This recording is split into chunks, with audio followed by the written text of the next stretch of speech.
Times are coming in, but we have no time. Is the screen not being used? Yes, but we have a live timing. Oh, brilliant. Yeah. But it's still not the right qualifying time. That's the first, although Checker is out. Yeah.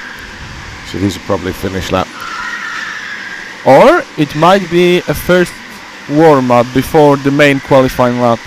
It might be, because they are again slowed down by a referee. Okay. But this is where they would grid up. Grid up? Yeah, get the grid ready. Yeah, that's right. Oh, right, because it's move start, it's not the static start. No. Because they would pull carts out of the... Yeah. But are we on? Are we actually on the live stream yet? I don't know. I hope they are said us that we are live, we are broadcasted right now. We are.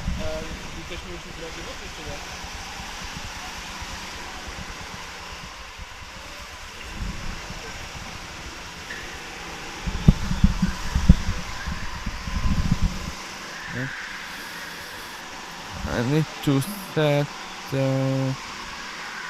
ekran początkowy, ekran niejasność, autoblokada, nigdy. Dobra.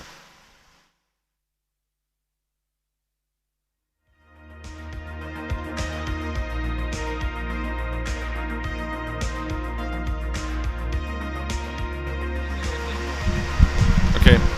We're live. Yeah, we are live. So we start now.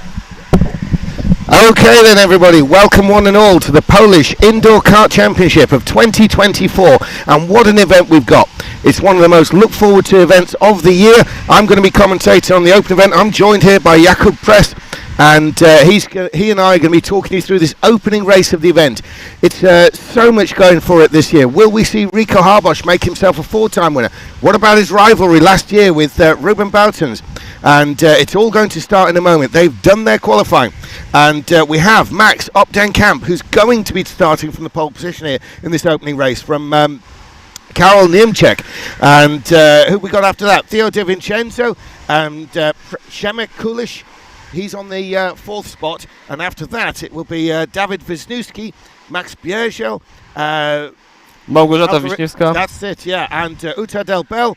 Ian Anderson is down there in the ninth place with Olivia Dankovic, Karol Zalewski, and Sebastian and Max Deckert. Ivan Scharner, quite a surprise to see him down there in 14th place with Max Thorn, Daniel Fredriksson, Spencer Schwanker, and Daniel Overson with Patrick Wojtowicz rounding them out at the back. Jakub, this could be a very exciting race. Yeah, I can't wait till we start. I'm quite surprised that a big gap between the first and the 10 even a driver. It's more than half a second, quite a lot by a karting championship. But I hope it's only because we have a one-shot quali that many drivers make a mistake. The track is really hard. Not many long straightaways, only just a few meters. Many corners, we have a time to think. We haven't a time to think. We have been an instinct drivers. We have to think quick and have to be really precise to make a really good time. And one important factor might be that it's 6:45 in the morning. Yeah, definitely. It's very early in the morning here in Poland, and already it's very warm. We're expecting very high temperatures today, 31, 32 degrees. It's going to get really hot this afternoon, and that will play a part, no doubt. Now we're getting ready to get this opening race underway. They're about to send Max Opdenkamp. He's going to call the pace. He's running at a very slow pace. They're coming off the new section here. We'll go into that in detail later on, but there is a new section to the track. Those who are familiar with this, it's in the top right corner. They've changed it, but here comes Max Opdenkamp. He's going to get this competition underway. They're coming round now towards the start. Max needs to make a clean start. He needs a lot of points out of this race. There's maybe not so many heavy hitters here. They're taking the start. He's well to the inside. He makes it into and out of the first turn in the lead. But it is Karol Nimczek who is following him very closely, heading for the outdoor section now. A mixture of indoor and outdoor at this track. And Jakub, that's as clean a start as you'll see in any indoor kart race. Well, one of the clearest that I see in a long time, because in sim racing, which I specialize, there are also not many clean start. But as we can see, the main reason, the main thing in this championship is the qualifying, is the position in qualifying, in the track position, because there are not many opportunity to overtake. As we can see, they are very close, but they have no place to attack. They are very precise. They very a killer instinct to overtake someone. As we can see, just a few meters, just a few centimeters, I should say, but there are no attacks. That's what we should see in next 30 laps. Indeed, and it's going to be very important to keep pace. Losing spots on this in this situation is not going to be very good. Ivan Shana there is running on his own, a little bit of gap ahead and behind. I'm quite surprised to see him down there, but it's still Opdenkamp leading. Now he's heading to the new section, and this possibly will open up some overtaking opportunities. There's a straight, and then it's a very tight hairpin. Can anything be done there? Not on this lap. What about further down the order? No, there's still nose to tail. It's very early in this race, though, for anyone to be trying anything. Another overtaking spot has been down into this hairpin, just 3 corners from the finish, which then leads to another hairpin, where last year we saw some very exciting moments. Onto the start line, everyone's going to be hugging really tight to the inside, trying to block that inside. Momentary moving a bit wider, perhaps. No, they're actually all hugging it around the inside of this hairpin very tight. Last year, of course, we saw some people run out wide. Indeed, some clashes with those exiting the pit lane as they continue another lap. It's still really nose to tail, but we've got someone dropping off near the tail. Who's that? That's Mochovic. They're in the pit. Yeah. I think the pit strategy is a very important one thing. It's a right place to make a pit stop, to gain an advantage to your rivals and make a pit stop in the right place. You can gain some position, of course, because you have free air. It will be very important to karting to make some free space to gain some seconds. Because when you're fighting, when you are trying to think about overtake, you might lose some time to not be full focus on the track. We can see when the front runners are going to pit, but now, as we can see, they are gonna to fighting. Przemek Kulic just few centimeters to Theo De Vincenzo, but there are no place to attack for him. Indeed, and one of the early pit stoppers was indeed Max Burgel. Now, Max Burgel is a former champion round here, and he will definitely know his way around this course, and that early pit stop could play into his hands. Why is it important? Well, basically, with the pit stop in a rental kart race, you have the opportunity to leapfrog karts. If there's karts ahead of you that you think you are faster than them, you don't really have to overtake them on the track. You could try it in the pits. And I think that's exactly what Max Burgel's strategy is right now. He's come into the pits in order to leapfrog those in front. When they come in the pits, hopefully from Burgel's point of view, he'll be passing them down the start-finish straight. Now, Burgel, he continues on. What have we got on lap times? Who's fastest so far, Jakub? We don't have a lap time on the live timing, but we have a gap between the drivers, and I think Max Burgel already is just losing few seconds, a few thousand of a second. Sorry, I should say. Yeah. But it looks really good. Just 23.3 tenth to the leader, to Max Denkamp. But I think it's definitely not enough to be the first one after everyone pissing. I think he might finish on the 5th, maybe on the 6th place, but it looks so good. But already I think, no, it's not really good looks for him. Max Burgel already lose 4 tenths, but Ian Anderson just gained few tenths of a second. It looks very good for him. Ian Anderson, the very rapid driver from the Faroe Islands, and he's definitely trying to put himself in the mix today. One also worth looking at is, in fact, Karol Zalewski. Now, Karol Zalewski, we're going to have a look outside the comments box here. Can he stay with Max Burgel, and the pair of them actually move through the order as the race progresses? We've got more in the pits. Cannot see a number down there just at the moment, but it is in fact the 7. The 7 is in the pits. Oversten Daniel. Yeah, Daniel Oversten, and there's Max Burgel, and that looks like that's Zalewski with him. We'll double check there. No, Zalewski's one kart back there, and so Karol Zalewski, I see an Anderson between them. So Burgel, Anderson, Zalewski, this yet could be something, the make of the race, because as Max Opdenkamp continues to slightly increase his lead, albeit just by 2 kart lengths, Those three are definitely worth looking at. They are very quick around this track and certainly are in a position now to try to put themselves in amongst that lead group. We'll see what happens when they cycle through all of the pit stops, but a lot of the drivers have been in already, and we'll keep our eyes on that one. Obviously, I don't believe the actual screen is on yet for the visual, but we'll certainly keep an eye. Another one in and out of the pits, the 21. I think we have no drive. Yeah, we have. That's Wieniawski. Wiśniewska, yes, Małgorzata Wiśniewska. There was in the pit. 21.3 seconds till the lead. Okay, that's not a long. That's not a big gap. Pit stop, we think. So we're still waiting for the front runner. Okay, there we go. Number 2 on the pit stop is Przemek Kulisz. I'm sorry, just 1.5 seconds to the leader. It might be a game changer. He might be a free air. He might be a really good position. But the main thing is to go ahead of Małgorzata Wiśniewska. Wiśniewska is already on the pressure by the rear runner, by the back runner. Sorry. Okay, she has a 2-second gap to. No, sorry, there was not updated a live timing. Max Bergiel very close to Małgorzata Wiśniewska, just 2/10, but I think Wiśniewska is right behind Przemek Kulisz. Przemek Kulisz on the 9th place, and he has no long gap to the first place. Might be the game changer, as I said, might be a first on the track after everyone pits. Now, this is interesting because we could be going a long way in the race before we see a pit stop for Max Opdenkamp and Karol Niemczek and also Teo De Vincenzo, because those three are continuing to pull away at the front. Meantime, the group we're keeping an eye on is the group headed up by Max Bergiel, because they're up now with Max Bergiel in 11th place. They've moved definitely up through the order as others pit and continue to pit. We've got another one coming out now. That was, in fact, the 12, I believe. I'm afraid someone has a problem, or Zalewski is in the pits, but...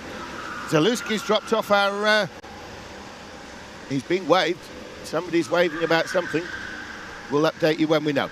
Now, meantime... Back to the track. Yeah, Max Opdenkamp. Max Opdenkamp is continuing around. He's going to put another lap in and into the pits. Is that for De Vincenzo? I believe it is. Yeah. De Vincenzo's definitely in the pits from 3rd. He's lost the place already. Where will he come out? He's behind Shana, who's not pitted. He might be ahead of Kulisz. Kulisz. I thought the Kulisz will have a shorter gap to the leaders, but it looks like when he has a free air, sorry, he's not as quick as we think. And yes, right behind, so close to Teo De Vincenzo, but it's not enough. He not use the free air advantage, and he not overtake the Teo De Vincenzo. So it looks like Max Opdenkamp and Karol Niemczek also might stay at the front, the first and the second place. Yeah, I'm expecting them to stay out quite a long time, to be honest, Jakub. The De Vincenzo, for what it's worth, pitted out of 3rd place and has ended up in 6th. Now, interestingly, he came out ahead of Przemek Kulisz. And so Przemek Kulisz there is right on the tail now of De Vincenzo. And this really is what we need to be looking at, reference to the Max Bergiel group. We were expecting Bergiel to come scything through the pack and others with him, such as Anderson and big names like that. But it doesn't look like that's how it's worked out, because De Vincenzo is actually about 5 places ahead. He's up to 5th now with another pit stopper. So it looks like Max Opdenkamp and Max Opdenkamp himself is the one who's probably done the right thing here, staying out late. He's on his own. He's completely on his own. Is he coming in this lap? Yes, he is. The race leader now, Max Opdenkamp, is going to make a pit stop. Now, where will he come out? Surely he's going to be passed by Ivan Shana, who's not pitted. Shana, is that Shana coming in? No, it's not. Yes, Shana is coming in. There's 3 carts in the pits now. It's a very important part of the race. If the Max Opdenkamp stay too long in the pits, he might lose to place on Karol Niemczek, Teo De Vincenzo, and we're going to see it. He's done it. It's enough time. But wait, no! He's going to be first. No! Yes! No, Karol Niemczek, but they're very close. Not enough place, not enough space. Karol Niemczek stay on the 2nd place. And Ivan Shana comes out. Ivan Shana, some way down the order. He was looking for a lot of points out of these opening races. Maybe not quite got the run in this race he wanted, but I can confirm it is still Max Opdenkamp who leads very closely from Karol Niemczek. And Karel Niemczek is all over the back in the new section there of Max Opdenkamp. This new section really showing well as a place to at least put pressure on people. Opdenkamp is going very quick indeed. He's got the inside covered. Surely he can hold this one to the finish. But look at Niemczek. Niemczek is absolutely going to attack. Yeah, just 2 laps to go. Just 2 laps to go, but Niemczek to the outside. Can he cut back to the inside? He's alongside now, but not enough into the hairpin there. He was on the outside of the hairpin, couldn't make his stick, but he is literally pushing Opdenkamp all the way through to the outside section. What's he going to be when they come back in? Has he done enough? Has Opdenkamp still got the lead? Yes, he has, but only just. Jakub, this is so close, it's unbelievable. Now, can Niemczek find an overtaking spot in the new section? This would tell us everything we need to know about the new section. But I think he lost too much speed on the outside arena. He lost some centimeters, but looks like it's nothing for him. He gained again the speed. Other lines, they try to different line to gain the speed, and looks like how they close. It might be an attack for the last corners, not right here. Two corners to go, it's also the last corners rise. They are going side by side. Not enough place. Very close. Max Opdenkamp win a first race of Polish Indoor Karting Championship 2024 in Szczecin. The second is Karel Niemczek, and the podium is complete by Theo De Vincenzo. De Vincenzo and Przemek Kulisz absolutely side by side over the finish line as they were disputing third place. And it looks like it's Theo De Vincenzo who's listed now in that third place. There he is. So just to confirm everybody, Max Opdenkamp has taken the opening race win of the 2024 Polish Indoor Kart Championship. He has won this race only just from Karel Niemczek, with Theo De Vincenzo third and Przemek Kulisz so close to third but being listed in fourth. Dawid Wiśniewski, Małgorzata Wiśniewska on sixth place. Now Jan Andersen, Max Barriel on eighth. The Uta Debel place number 9, and Sebastian Madajewski. Yes, or I'm wrong. I think it's Madajewski on place number 10. Very intense race. Now, some surprises a little further down the order. Obviously, down in 12th place, Karol Zaluski is a little bit of a surprise. So is Ivan Shana down there in 13th place. Where did Ian Anderson come in? We were expecting quite a result from him. He ended up in 7th place, which is probably where a realistic spot for him. But he actually, I believe, started much further down the order. So a bit of a movement there for Ian Anderson. So just to confirm, an opening race win there by Max Opdenkamp from Karel Niemczek and Theo De Vincenzo. What a finish there, especially the dispute over third place across the finish line. It was almost a dispute for the win, but even closer for third. Right, so we're looking forward now to heat race number 2 after that epic finish to race number 1. In this race, we have Karsten Sparholt, Olivier Szykowski, Adam Pikc, Luka Kauenberg, Alex Mroszko, Peter Walinka, Markus Heiser, Julian Szezak, Igor Twarek, Nathan Janik, Bartosz Majewski, Filip Szerszak, Michel Moroz, and Frederick Navarro is in this one, the Philippine, the Philippine driver, Jakub Lubnauer, Bertil Parup, Antoni Smolinski, Jan Gajos, and David Cart. David Cart, obviously, is somebody, certainly from a home point of view, could do the business here, maybe. Yeah, there is a very strong race, I think. And Frederick Navarro from Philippines. Yesterday we can see him on the training session. He was very quick, and I think he might be one of the favorite of this leg. But we, as you said, we cannot drop down at David Hart. We need to be sure. We need to think about him like one of the favorites. Yeah, of this we expect him to be a factor. It's just a question of how good is he at 7 o'clock in the morning. That really is going to be the big thing there. Again, it is a very early start, and luckily everybody's up and ready for it. But we will maybe see some people who will come in a little bit later because literally of the timing. You know, it is a very early one here. So the remaining drivers are just getting ready, getting weighted up now, ready to get into the karts. I'm sure Max Opdenkamp is going to be very, very pleased with that. He's opened his Polish campaign now with a win, a huge amount of points going in there. and Max Opdenkamp, we'll have to keep an eye on him in the next Definitely. groupings of races as we cycle through. Every driver drives in 5 heat races, and the top 4 results they get count. Needless to say, Max Opdenkamp will certainly be counting that one, that first place there. Maybe we'll see some of the people further down the order a drop score for some of the ones we mentioned who we felt were out of position there. Bit of consecutive, bit of consistency is the most important thing. Not even to win the races, but being 4, 5, 6, being in the top 6 spots of the race is the really important thing, because there is not too big a gap between the points. We have a 20-1 for the all 19 drivers. Yeah. Expect 19 points. There is 20 for the win, 18 for the second place, and we drop by 1 point till the last place. Very important to be consistent and very important to be in the top 10 on every race, because in other way there is no chance probably to be in the semi-finals tomorrow. Indeed, and that's what they're scoring for. Basically, they will continue to score into the semi-finals, where they will continue to score again. And the semi-finals will show up something interesting, because a completely different qualifying system that's going to be brought into play for that, and the final itself, where each driver will be driving each kart, and an aggregate of the times, of all the combined times, will be what's put forward as their qualifying time. Possibly the most fair system you could ever imagine for a rental kart race, and we will see what happens later on tomorrow. Meantime, though, we've got the next race coming up. It's a bit of a difficult one, this one, I think, to predict some clear winners. We haven't yet got down to any of the fabled heat of death, where you've got a whole listing of established front runners as of yet. But we'll see what happens. One thing that is interesting, I believe, remembering last year, a massive fight for the win between Ruben Boutens, Johan Medard and Rico Harbosch. Now, Johan Medard is not here, but Rico Harbosch is, and so is Ruben Boutens.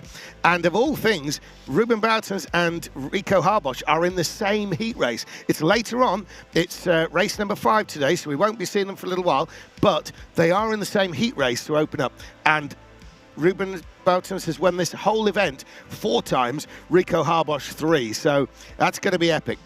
So that's the sort of race that you probably wouldn't want to be in if you were racing in this tournament. Definitely. Now. However, this next one may be somewhere where you might consider that you would be likely to score better points than you would later on. But certainly, Jakub, from a Polish perspective, because this is the Polish Championship, but it's just that strong a championship that there's a glittering international entry for this. And yet, there seems to be this next race is quite packed with Polish drivers. Yes. So who would you count most of all from the Polish point of view? Filip Czurczak. I tried to research him for his performance this year, and he made a really good race in this season. He was a very high in I think it was a Kielecka Liga Kartingowa in Poland, and in Rzeszowska Liga Kartingowa. He was on a top spots, and I hope he will, oh my god, I lost the words. He will also be on a high place today. I think it might be a good start for him, and if you good start, you probably make another good race for the late, because the great start, in my opinion, is one of the most important things for every sportsman. For some reason, I keep thinking that we might see something of Bartosz Madejewski in this, and obviously David Kart. We've mentioned him. Obviously, David Kart's been around a long time now, a major player in a variety of the various national championships. So those two, I'm thinking, we will see. They're about to come out and qualify now, so it's going to be an out lap, the qualifying lap, and then obviously the lap where they stop and they get gridded up. So we've got them on track now. We're going to see who's going to be first across the line to open up their times. They're on the outside section, the first out to qualify, coming back in. And they're coming now to this new section. Now, this new section reminds me a little bit more of perhaps the snail those who are familiar with the British Rental Kart Championship, it's a winding part, and when the snail's done in a revised layout, it tends to look a lot like this. Short straights, but with hairpins that are very tight at either end. Definitely overtaking opportunities. We've got, they're bringing them to a halt before they set them off individually to ensure a sensible gap between the karts on this qualifier. So they're just getting them lined up. Yep. And this allows the marshals, just with 3 corners before the start, the cars will be up to speed when they cross the line, but they will have a controllable gap. So it's not like anyone's going to be held up by anyone in front or cause problems for the driver behind. Now, they're... I think it's Bartosz Madajewski who will make the time as the first one. Yes, the second will be Nathan Janiak. And the third one will be Filip Czurczak. So, and they've got the green flag. Yeah, my eyes on Filip Czurczak, but we are started with Bartosz Madajewski. He was on the first corners, and we're gonna see it which time he's gonna make. As we remember, it was over 50 seconds in the first qualifying, 50.4, I think. As I remember, it was the pole position lap time on the first hit, and we are gonna see. And I think. And they're going to have to get moving, because here comes Madajewski round, and the final kart is only just getting underway. No, he's going to be quite clear, yeah. But it did look very close there. Bartosz was coming round to set the first time of the session. He had a kart just pulling away, about to start their qualifying lap. So the final kart has taken the flag now, and here comes the first one through. What's it going to be? 50.5. 50.5. Madajewski. He's still on the pole. Sparhol comes through to second. It's still... Oh, no. Twarek has gone faster. So Igor Twarek has gone to first place. David Kart comes through in second. And, yeah, it's still Twarek. Antoni Smolinski on the 6th place already. David Kart at the second. And Navarro only on 8th place. I'm a little bit disappointed. Nathan Janiak has come through into Czurczak third place. Balik Adam on the 5th already, so I'm really disappointed about Filip Czurczak and Fredrik Navarro performance. Only P14 by Navarro and P6 by Filip Czurczak. That's the one shot. And look at Carson Sparholt as well. He's been pushed right down to 16th place. Yeah. So there are a number of drivers here. I think we can expect some very early pit stops from them. Definitely. And they will try to do what Max Bergel was trying to do. However, it didn't really work out for Max as well as obviously been hoping. I think he definitely moved up some places, but maybe not the massive net gain he was thinking. We'll see what happens, though, as they come around here for the start. So just to confirm, it is going to be Igor Twarek, who will start from the first place, the pole position. David Kart is going to be in second place. Nathan Janiak. Now, Nathan Janiak was one of those put forward as a possibility for the win in this, and he is going to be starting in third place. Surely he will see this as a good opportunity without some of the war, shall we say. I mean, he is an international driver anyway, but a lot of the international drivers, Boutons, things like this, who may get in your way from a point scoring point of view, this is where the likes of Janiak will be looking to score. He's waving about something.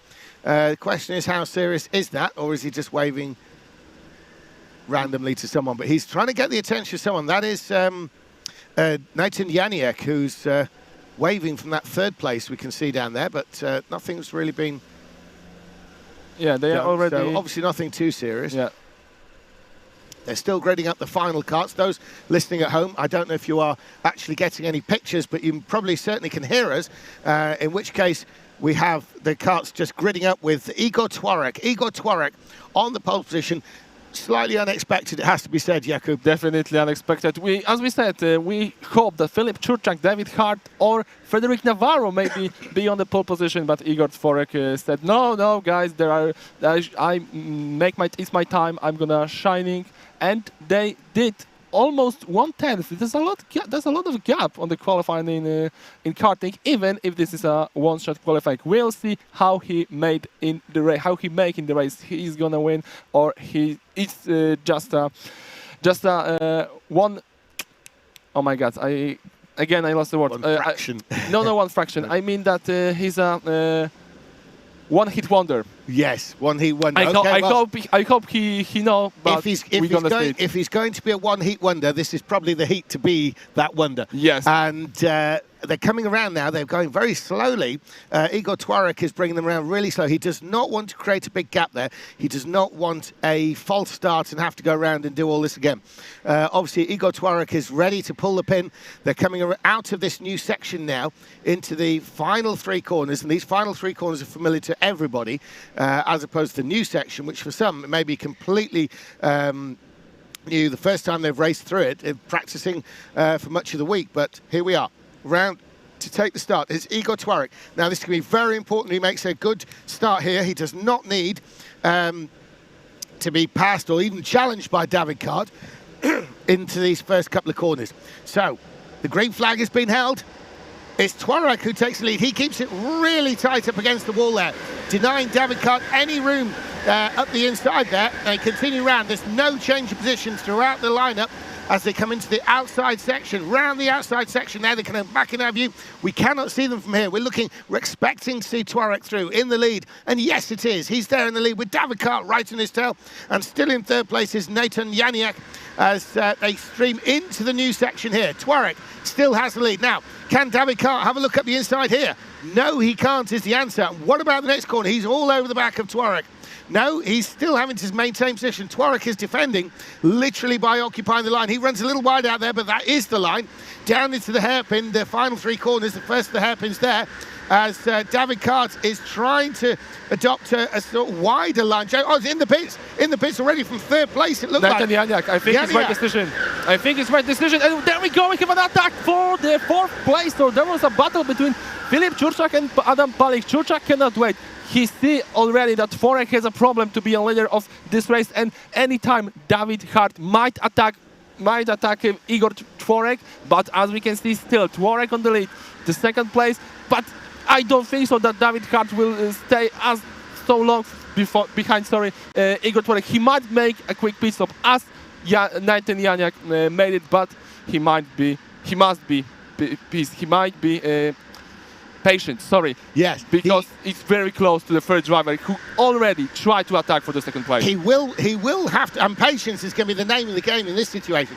We have Janiak He's going to be and into the pits from third place. Third place was, it was Mroczko, Alex Mroczko. Yeah, Mroczko. Now Mroczko coming out, and another one in the pits as well, which is the 18.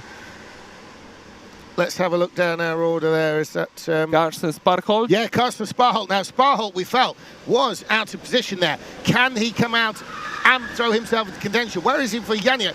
I think he's probably about the same literal distance from Janiak as he was when they started the race. So, can Carsten Sparholt pull through that gap there? Obviously, those who pitted are the same space apart as they were when they came out of the lineup, but they came out of the actual race order. There's gaps between them, is what I'm trying to say. And have we got any more into the pits? Because there seems to be a lot of early pits. Yes, we have more in the pits, at least one, and that is the number 10. Now, the number 10 is dropping down the order. It's Szykowski by the looks of it, and he's from... Well, he moved up to the front, near the front, by the fact that everyone else had pitted ahead of him, virtually. But the two leaders are continuing. Igor Twarek has really no option but to stay out in front and try and be fast. There's no point him pitting and ending up around other carts. He needs to just sit there and be quick. But the important thing, Jakub, and the interesting thing is David Cart has placed his bet with Igor Twarek. He's relying on Twarek to try and keep up some sensible pace. So David Cart obviously does not feel that Twarek is slow, or else there's no way he'd be staying out. Yeah. He would come in the pits himself. Yeah, I'm afraid that Igor Twarek might have a problem to maintain the lead, but look at the pace. It's under 15 seconds, the fastest lap. So David Cart isn't so much faster than Igor Twarek. He can overtake him on an easy way, so it must mean that Igor Twarek drive quicker than in qualifying, so might be the reason why David Cart still stay on the second place, and it must be the reason why he not try to overtake him. It's a good situation for him. They have all over 20 seconds. over 20 seconds ahead of Nathan Janiak, who is already on the 14th place. And they, I think, wider the gap to the third place for Filip Czurczak. Czurczak must make her move, must think quickly about his next move, because probably the top three or even the win of the race must be blow away from him.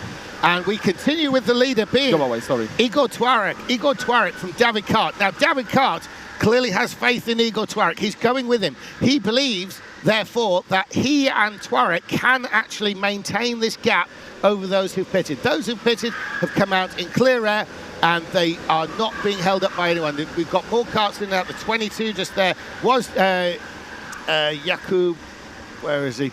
Jakub Lubnauer has been in and out.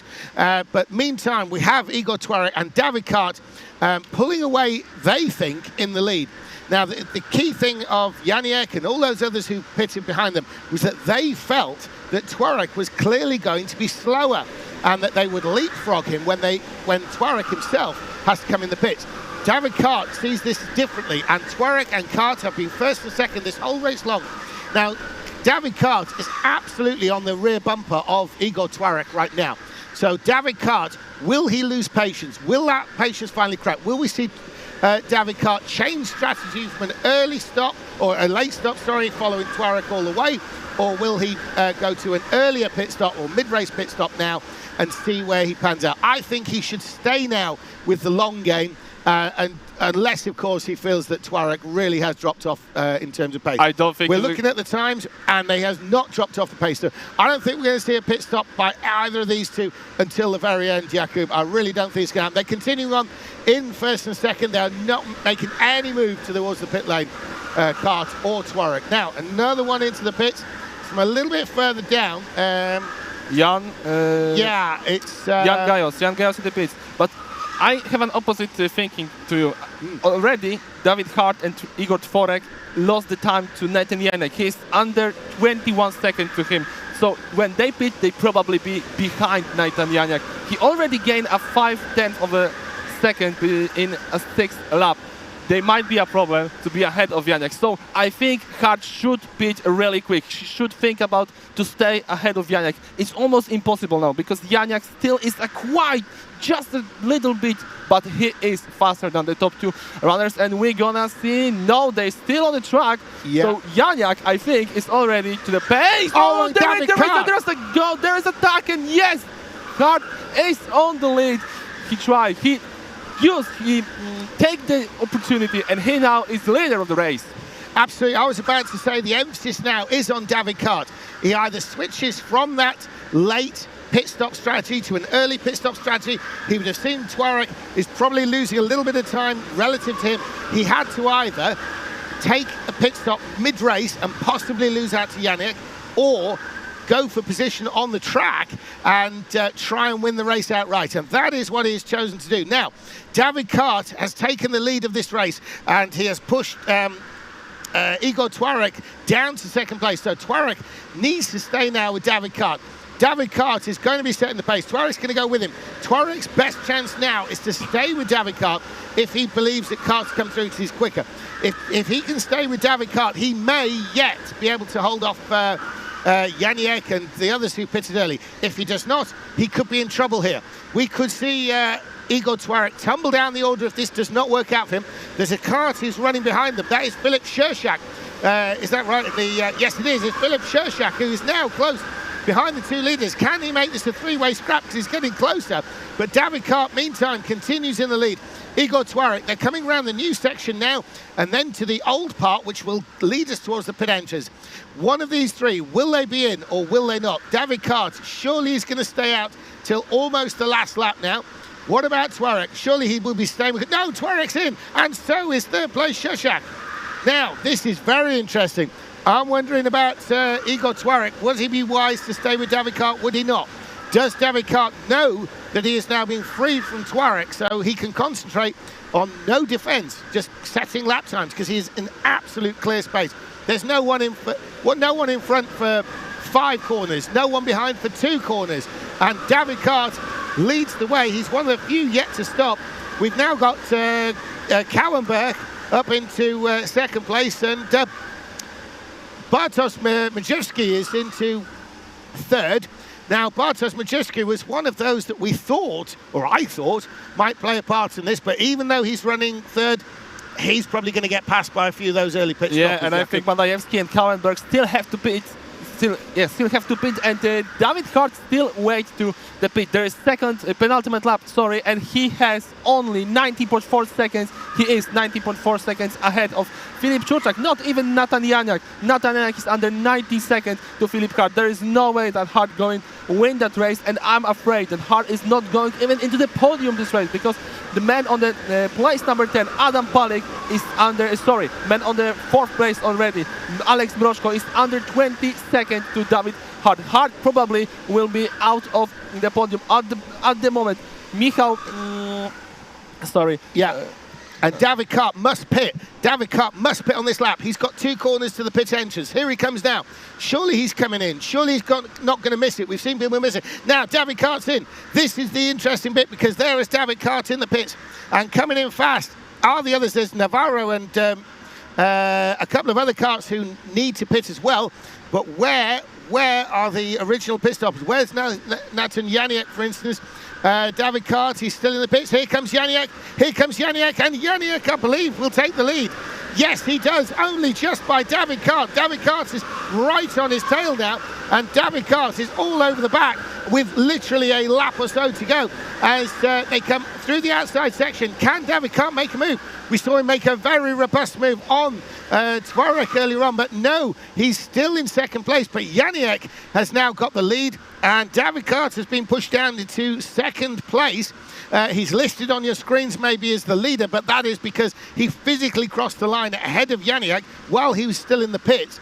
But once they came out, Janiak was able to sneak up the inside. Now, where are we with the boards? We'll see. I think we've probably got... no, we've got the checker out, and it's going to be Janiak. Nathan Janiak has come through and will win this heat race. His opening heat race today, heat race 2 for us. And it's Janiak who wins from David Hart. An astounding result there. Igor Twarek comes through on third, so he's gone from first place to third place. He'll be disappointed with that, maybe, but to be fair, Jakub, that's a huge amount of points for Twarek. He should be very pleased with that. Czurczak has come through into third place. These people have been cycling through. I'm quite Palik is into fourth, and Tchaikovsky is into fifth. Well, we've got... I'm quiet.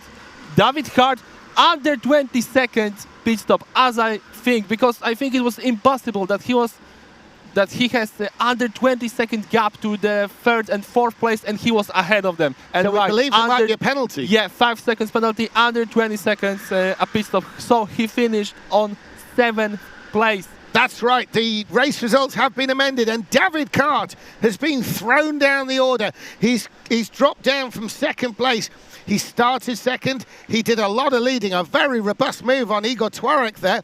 And David Hart took the lead and then made a very late pit stop. But unfortunately, it seems like he's cut it a little bit too fine. David Hart has been penalised. He's been pushed down to 7th place. So the new finishing order is Nathan Janiak from Alex Mroczko. Alex Mroczko, where did that come from?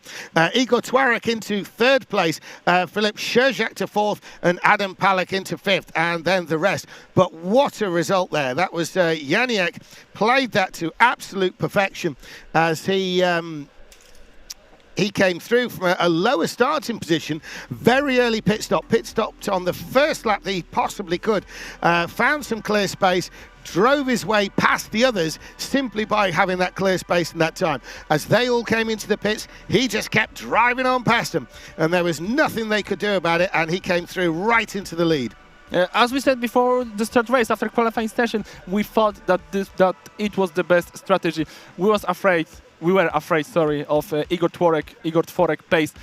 It was surprised that he take a pole position, and our afraids are gonna realistic in the race. Twarek doesn't have a pace to be a leader, doesn't have a pace to win the race, and he slowed down the rest of the pack. Even if Czurczak, even his hard times to overtake him, Hart finally did it, finally made it, but it was not enough to be in the podium. He tried to stay as short as he can in the pit, but he's he's not done the right thing. He's not done the pit right. He he go out too fast, and we think it was hectic in lap to the pit, but it was not. It was a mistake in the pit stop, and he finished on the 7th place. But this one just the first race. He has 4 other races to gain some points. So, if you're just joining us now in the Polish Indoor Kart Championship of 2024, we now have the screens on, and the live stream will be going out with something for you to watch as well as to listen to as they're getting ready for heat race number 3. So we've had some outstanding races, and already the first big shock penalty with David Kart being dropped from 2nd place right down to 7th. Because of a little bit too quick in the pit stop on the last lap. He was under huge amount of pressure from Netin Janiak there. He had to come into the pits. He had to make it very, very short indeed. As it happens, he lost a place to Netin Janiak. So he was not doing the wrong thing. It just didn't work out for him. He just tripped that timing a little bit too quickly. He was just a fraction too fast in the pit lane. There's a minimum time you can do it, and he unfortunately fell foul of the organisers there. Now, we move on into the 3rd heat race. This is round 1. Each driver will drive in 5 rounds of heat races, and then they will count 4 of those results. And that will give them the points. The top ones go through to the semi-finals, and the final will explain all that later on. Meantime, we're into the 3rd race now. As we look closely, we've got Maxi Caesar in this one, the German driver, Gabor Pataki, who's Hungarian, Thomas Wilshire from Britain, Tibor Gabor, another Hungarian, I believe. Szczepan Pudlik. Szczepan Pudlik should be very strong in this. One of the local favourites. Mikhail Rindzonek, Wojciech Stefaniuk, Maurice Hack is in this one. Nicholas van den Plas, Arno Terwin, Jakub Bahacevic. Now, Jakub Bahacevic, I think, could do quite well in this race. Noah Weichel, Jan Cox, Andres Gal. Andres Gal we've seen before doing well at this tournament. Jordan Remmels, Bruno Seifert, the German. Jimmy Gaspard. Now, Jimmy Gaspard, I think, could show well in this race as well. We've seen him perform very well indeed before. Kostak Solovesh, Igor Polak as well. Now, this is actually, I think, a deceptively tough race. It's a deceptively tough race if you're one of the international drivers, but not really if you're one of the Polish drivers, because there's some good names in that. Definitely. I hope Jakub Bohaterewicz, I know him with my friends, with Matt Zielinski, who will also will be a speaker in today championship, today and tomorrow championship. But come on, there are so great names in list of this heat. Really hard to find a true favorite, and as we see in the race, in the 2nd race, it's really hard to predict who will win. It's very hard to predict because it's quite open for those who want to score. And just one shot, and the track position after qualifying is so important. Oh yes, it is. We may have a similar situation to the previous race, where it's a slightly surprising pole position sitter, not one that we may have picked straight away, who also comes through to score well, as did Igor Twarek just now. Again, I'm thinking there's some people here who could spin a good result from this. Obviously, those watching from abroad from Poland will be looking out for their local favourites. Obviously, Thomas Wilshire, the first British entry we've seen, those who regularly watch the BRKC. I know a lot of people in the UK, with the indoor karting scene being a little bit more niche than it is maybe out in Europe. The followers of that will be following how people do in this race, on this whole championship, because we have some quite major players now from the UK out here in this. Now, they're coming to start the qualifying, so the green flag is out. And crossing the line first, I think it might well be Caesar, is it? Yes, it's Max Caesar. Maxi Caesar there is going to start the run as they come around. They're all on their qualifying lap now. They're just getting going near the tail of the field. Maybe this is a race where some of the Hungarians, we've got some pretty rapid Hungarians. I was talking with Gabor Pataki yesterday, and he was thinking that, you know, he might be able to do something in some of the, what he would consider easier races. He feels he might struggle against some of the opposition later on, but he's quite pleased with some of these. So we wish him definitely very best, and I think it's gonna be. And the checker flag is out, so the lap times are coming through. And we have very good lap. Yeah, very good lap to start. Is on the top at the moment. Not too long. Yeah, Szczepan Pudlik is on the first, but how close behind him? Pudlik has almost 1/10.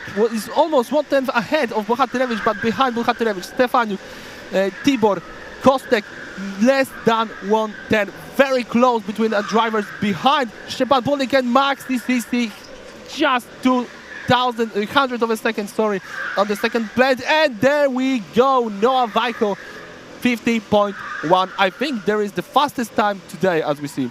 Maxi Cisa comes flying through to take second place, and on the front, Noah Weichel. Noah Weichel is up at the front now, and he will actually start from pole position from Szczepan Pudlik and Maxi Cisa. Arno Turvin is going to be in fourth, but well, that's not somebody who we expected, I think, to be on the pole position.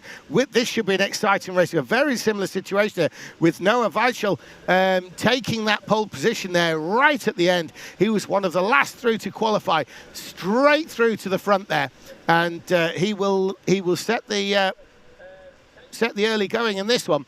Again, we'll probably expect to see a late pit stop for him. He's never going to pit out of pole, that pole position or the lead of in the opening laps.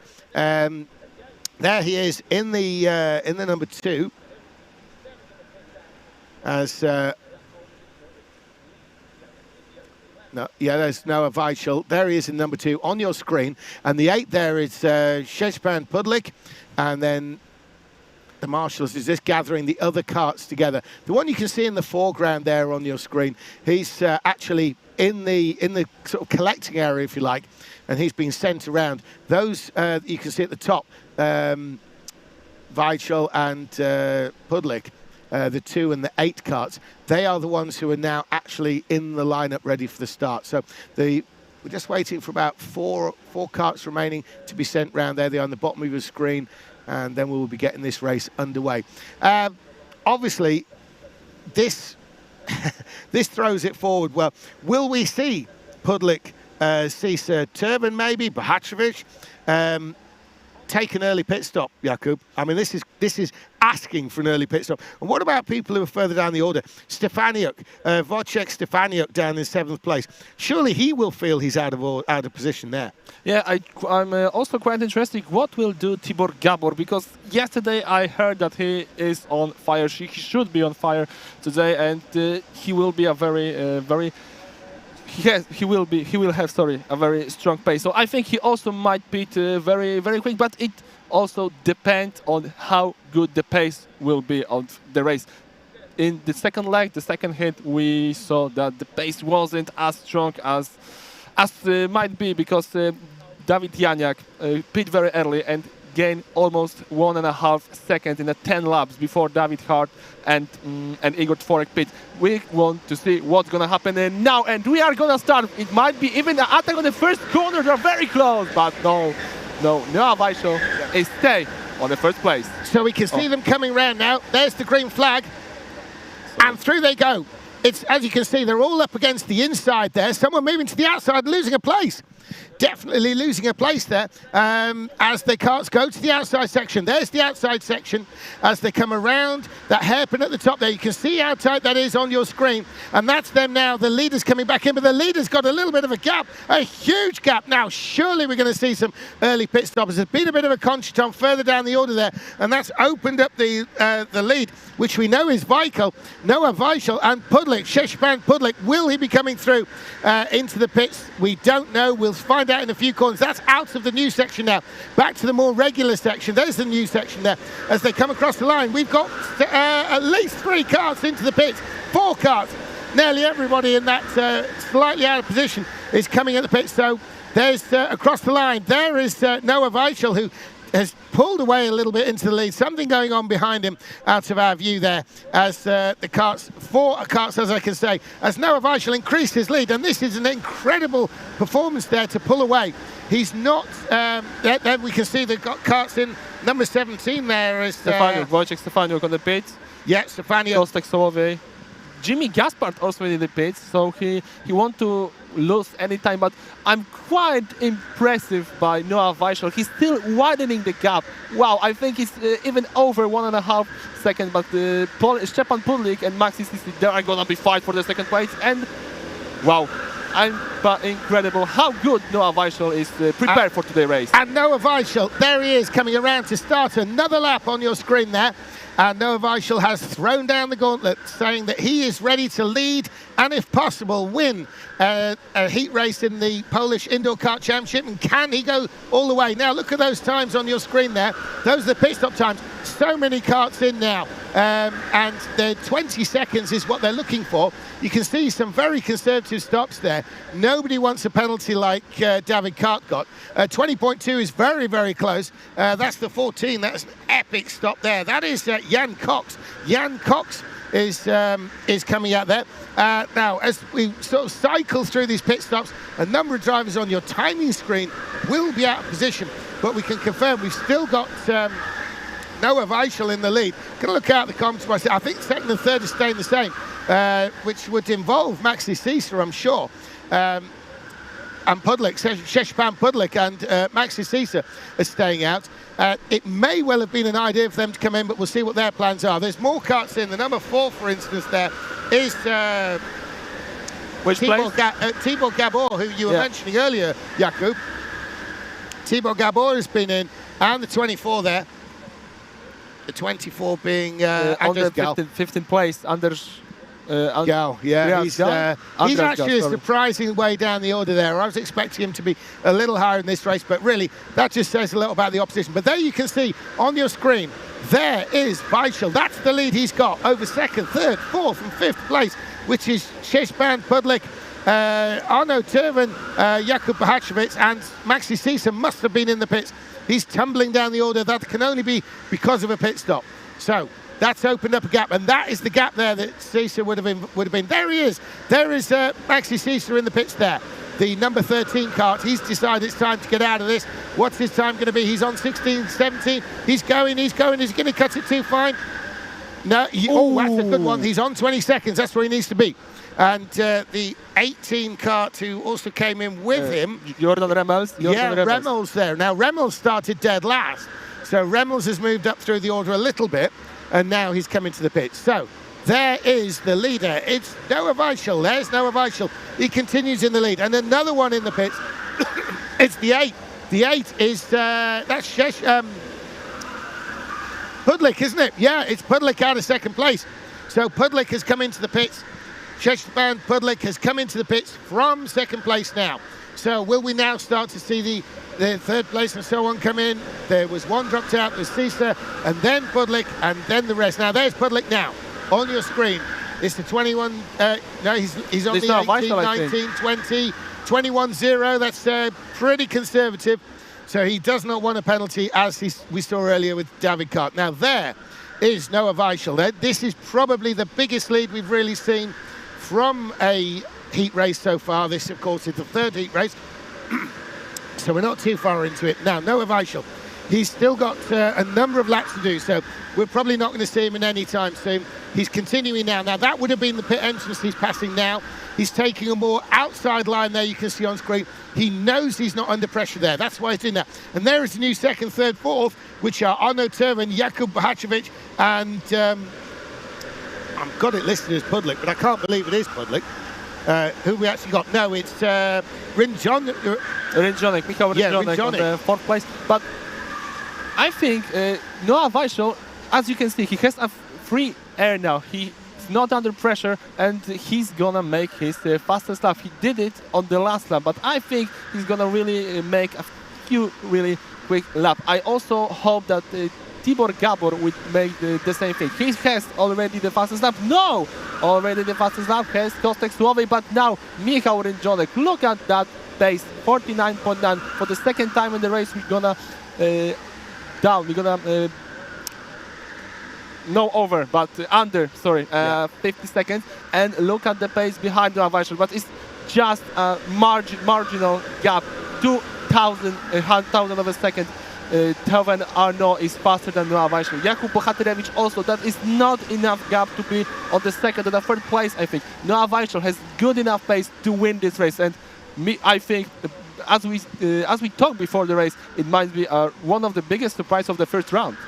Rinjoniak has gone into 49 seconds. He's below 50 seconds, the first driver to do so, with a 49.9 on the timer there. So Michael Rinjoniak is down. It his next lap is a 50, but he put it in there, a 49.9. A little bit of a shout out as well to Thomas Wilshere, who is on 50.2 seconds. Thomas Wilshere was in 5th place. Is he still in 5th place? Yes, he is, and he is on 50.2. So a good turn of speed there by Thomas Wilshere. He started a little down the order, but he's now running on a 50.2. So perhaps he can do something too and be higher than where he qualified, which was, to be fair, some way down.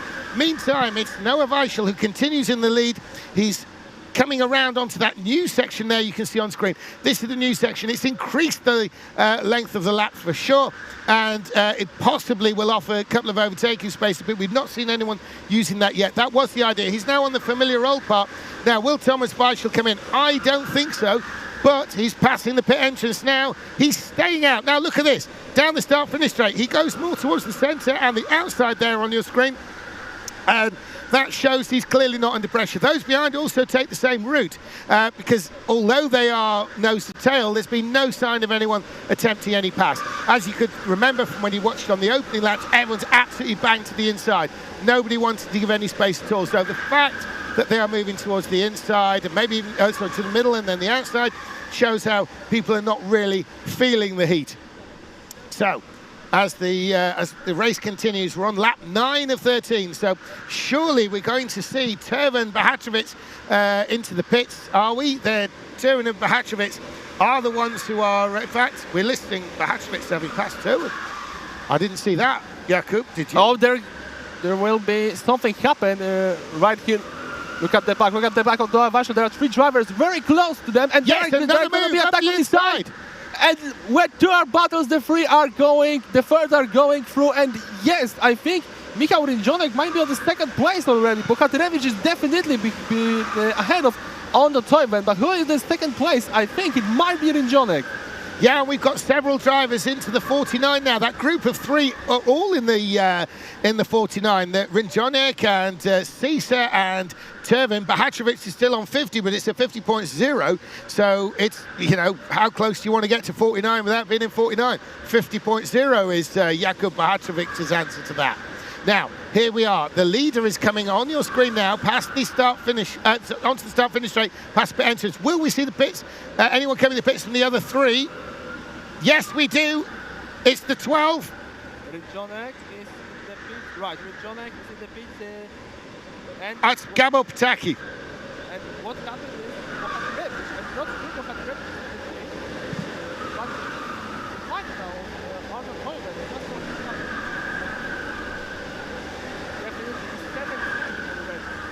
top. There must be a contact or someone made a mistake. Wow. I hope that will be a battle to the end of the race, but I think Bohatyrewicz again gained a time to Arnaud Teven, and well, they must be their penultimate lap, and well, who will exit the pit earlier might be the leader's in. There we go. The race leader's in, and so is 2nd and 3rd. So there is the race leader. That is Noah Weichel. Has he done enough? Has he done enough? Can he come out in the lead still? The answer may well be no. Teven has got... is it Cisa who's taken the lead? Is it Cisa? Maxi Cisa may well have the lead after the pit stop cycle through. I think we may have Teven out there. But Cisa, I believe, has taken the lead there. So Maxi Cisa, who started in 2nd place, is now possibly gone through to the lead. We'll just see when the timing updates. But I believe that's Maxi Cisa who is now in the lead there as they come out of the outside section back into the indoor part. As they go to the new section now. I believe that's Maxi Cisa who has the lead. We'll have that confirmed. But Noah Weichel, he had done so much to win this race. He'd taken the pole position. He was driving his heart out in the lead there, but he may not have done enough. Let's see, the checkered flag is out. And the flag goes. It is actually Weichel. Sorry, I thought it was Cisa who'd taken the lead, but Noah Weichel has actually won this race. He left it till the last lap. He's taken it. There's Weichel taking the win there, and there is Cisa on screen. So it is Stefaniuk into third and Arno Turvin fourth. Michael Rinzoniak is into fifth. With Tibor Gabor into sixth place. Jakub Bahacevic was right up and then dropped back, and incredibly, somehow losing a whole ton of time and space, is Szczepan Budlik down into eighth place. There's a bit of a surprise there. Gabor Pataki ended up in 15th place. Jimmy Gaspard, we mentioned earlier on, was in 16th. Thomas Wilshire was actually up to 13th as Jordan Remmels rounds them out with that 19th place. But what a race there by Noah Weichel. He kind of timed that to perfection, to be fair, Jakub. He did everything he needed to do. It looked like Cisa had taken the lead, but somehow that was a bit of an optical illusion, and it was actually Noah Weichel who maintained the position. Incredible race there by him. Fastest lap, though, of course, Maxi Cisa. He was absolutely on a mission, but could not actually depose Noah Weichel there. What a race that was, and actually an unexpected result, I think, Jakub. I think we should only say Veni Vidi Vici. That was a perfect race almost for Noah Weichel. Over a second from the start of the race till the very end.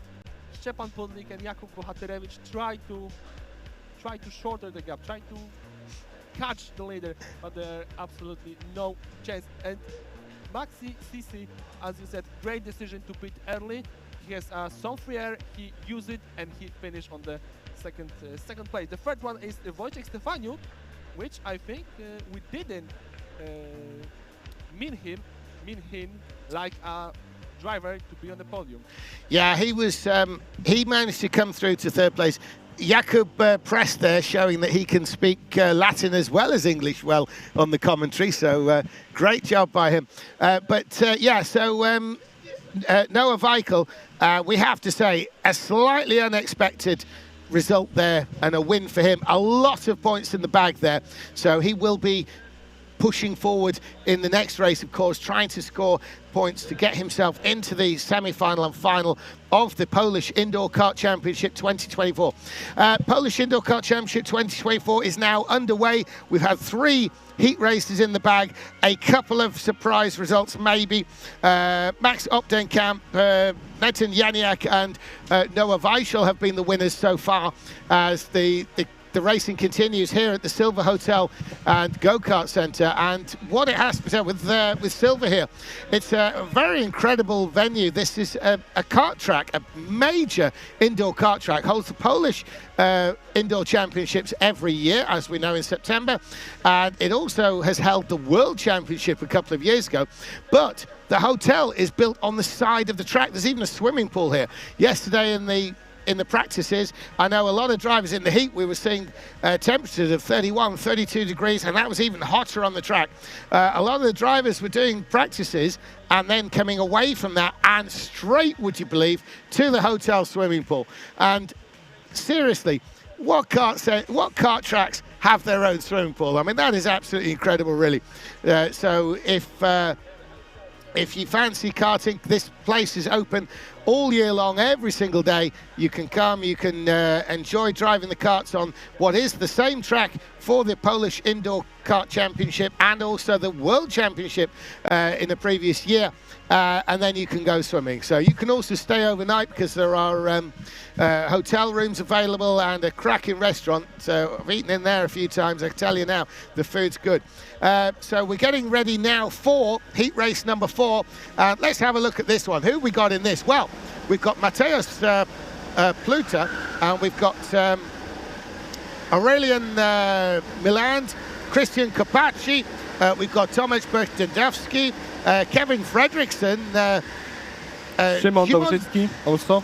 Okay, but you want to stay with Kevin Fredrickson, right? Okay, we can. We think Fredrickson could do something here, yeah? Well, we're gonna see it, but I think we have to look on. It's the spot on will be on him. I think also Jacob Equal and some Polish driver, Maksymilian Dobrowolski and of course Jens Blackschmidt. The drivers we're gonna look for, and I think we're gonna stay in on the top spot of the rankings. And we've also got Jasper Dirks, Ryan Moyer, Thomas Vallas. Now, Thomas Vallas could do well in this race. Also Victor Sparhold, I think. Yeah, Jenny Tompkins, she's racing on women's points there. Victor Sparhold, Emilia Rodko was also racing on the women's points. Dylan de Wolf and Ian Lepelaar. Now, we've seen a lot of Ian Lepelaar internationally over the years. We'll see what he can do here. So, they've got them lined up. They're about to start the qualifying now. The green flag is ready. And the green flag is being shown on the start line. The first one to come through. Who have we got down as the first one? Mateusz Pluta is on the first. Mateusz Pluta is the first driver. Pluta, we think, is going to... Yes, Pluta is going to start the qualifying. He's away. They're all evenly gapped, as we say. So Pluta will be the first one through to actually finish the qualifying lap. So he will give us our benchmark time, if you like. So let's gonna see what happened. The last drivers are gonna to start their warm-up lap, and soon we are gonna start to a qualifying lap. It should be something about 50 seconds qualifying pole position lap. Every race we have, the next race we drive, the times are better. 50.4 is the time of first pole position. 50.2 in the second leg was the time of the pole position, and 50.1 was the pole position lap time of the heat number 3. And we gonna see what's gonna happen this time. Look at this. Szymon Dolczycki has gone through to third. In fact, he's been pushed to fifth just then. No, he's third, but been pushed to fourth. That's it. We've seen the live time coming up. So it's Victor Sparhold. Victor Sparhold's currently fastest. Incredible performance there. And then we have Christian Kopacki. Christian Kopacki and... we're gonna see something big, I think. Wojciech Komersiak has gone through to third place. Victor Kopacki and Thomas Vallas to second, but he's been pushed down. He's been pushed down, and it is Tomek Bernadowski.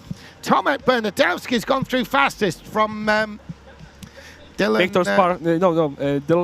Dylan de Wolf. Dylan de Wolf up in second. Victor Sparhold to third. Thomas Vallas to fourth. Christian Kopacki into fifth place, of course. Where is he? Wojciech Kazmierczak. Wojciech Kazmierczak is into sixth. Dabrowski to seventh with... where is he on the list there? It's... Dobrowolski or who? No, I'm Ryan, thinking of... for who? Ryan Moya? Yeah, Moya, I think, is up there as well. Right, let's see when the time comes back on. So the carts are being sent round into their starting order. As with all major indoor kart championships, it's a single file start. It's a single file start. That means obviously that the qualifier is very important, but there is that pit stop to come into play. We've seen early pit stoppers in each race so far, but interestingly, it's been a last lap pit stop for the race leader every single heat race so far. And of course, in the very first race, we saw the leader pit out of the lead and get a penalty right there. Yeah, Jakub. the second race. Jakub Press here is co-commentator. He's talking away. He's the Polish gentleman to my left who you will hear. And Jakub, very unlucky for David Kart. Surely nobody's going to want to pit out of the lead and get a penalty. Absolutely, but Kart is looking that it was in his eyes. It was when we watched the race. It was definitely from his aura. He had to take the risk. He had to take the risk, and he wanted to take the risk. He won't win so bad, and it ended not very well. He finished after the penalty only on the 7th place, but I think this time the leader of the race, the Tomek Bernadowski, yes, he might smash this race. The fastest lap of the qualifying yet, 50.0, almost 2/10 ahead of Dylan de Wolf. I think it might be, and it should be an easy race, but we're gonna see it. Yeah, we're gonna see it. The green flag is there, so we are gonna racing, and we're gonna see it if he is keep the lead.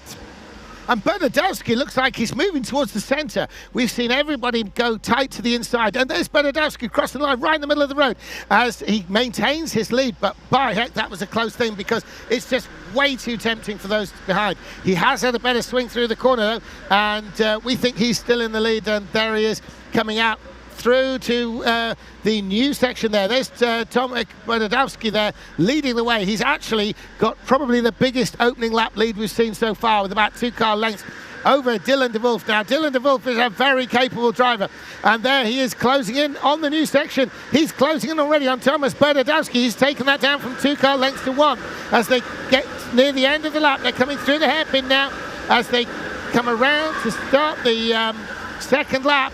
And 1 in the pits already. We've got 1 in already at the end of the opening lap. Straight into the pits from about 5th place. Was that Thomas Vallas in the 21? No, it was not. It was, in fact... Wojtek Kazmierczak, I think, was the pit. Yes, Kazmierczak. Now, Kazmierczak must have felt he was out of position. I think he was round about 5th place thereabouts in the lineup there as Bernadowski actually continues to lead. Now, Bernadowski, we've seen him win before, Jakub, and we're probably going to see him win again at this rate, but Dylan de Wolf will definitely want to take maximum points in this race too. And don't rule out Victor Sparholt. Victor Sparholt in 3rd place there, one of the 2 Sparholt boys in this particular championship. As Bernadowski continues round, will we see anyone pitting behind? I doubt it, because the gaps look big enough that no one's been held up. But the gaps, I think, is shortened. Dylan de Wolf is quicker, I think, than Tomek Bernadowski, and it's not what we are expect after the qualifying, definitely. And Victor Sparholt is also very close. And I think the quick pit stop by Wojtek Kazmierczak was the right decision. Bernadowski is not as quick in the qualifying. He might be a problem to pick up the pace. We expect that he pull out. He will be already a second ahead, like in the third race, was Noah Weichel, but there is no happening. Bernadowski must to think about the driver behind him, must to look in the mirror, we could say, but there is no mirror, of course, in the karting. He has a problem. He needs to be very carefully, because it might be attacked from any place, from any moment. And Dabrowski's in the pits. Dabrowski's come in the pits, and so earlier did Szymon Dolczycki, but Dabrowski's come in, and Dabrowski will, in fact, be taken up, I believe, that might be last place. There's Dabrowski in the pits now, and we'll see what he can do. We're looking for a 20-second pit stop, ideally. Again, people going conservative. Nobody wants a penalty at this stage of the competition.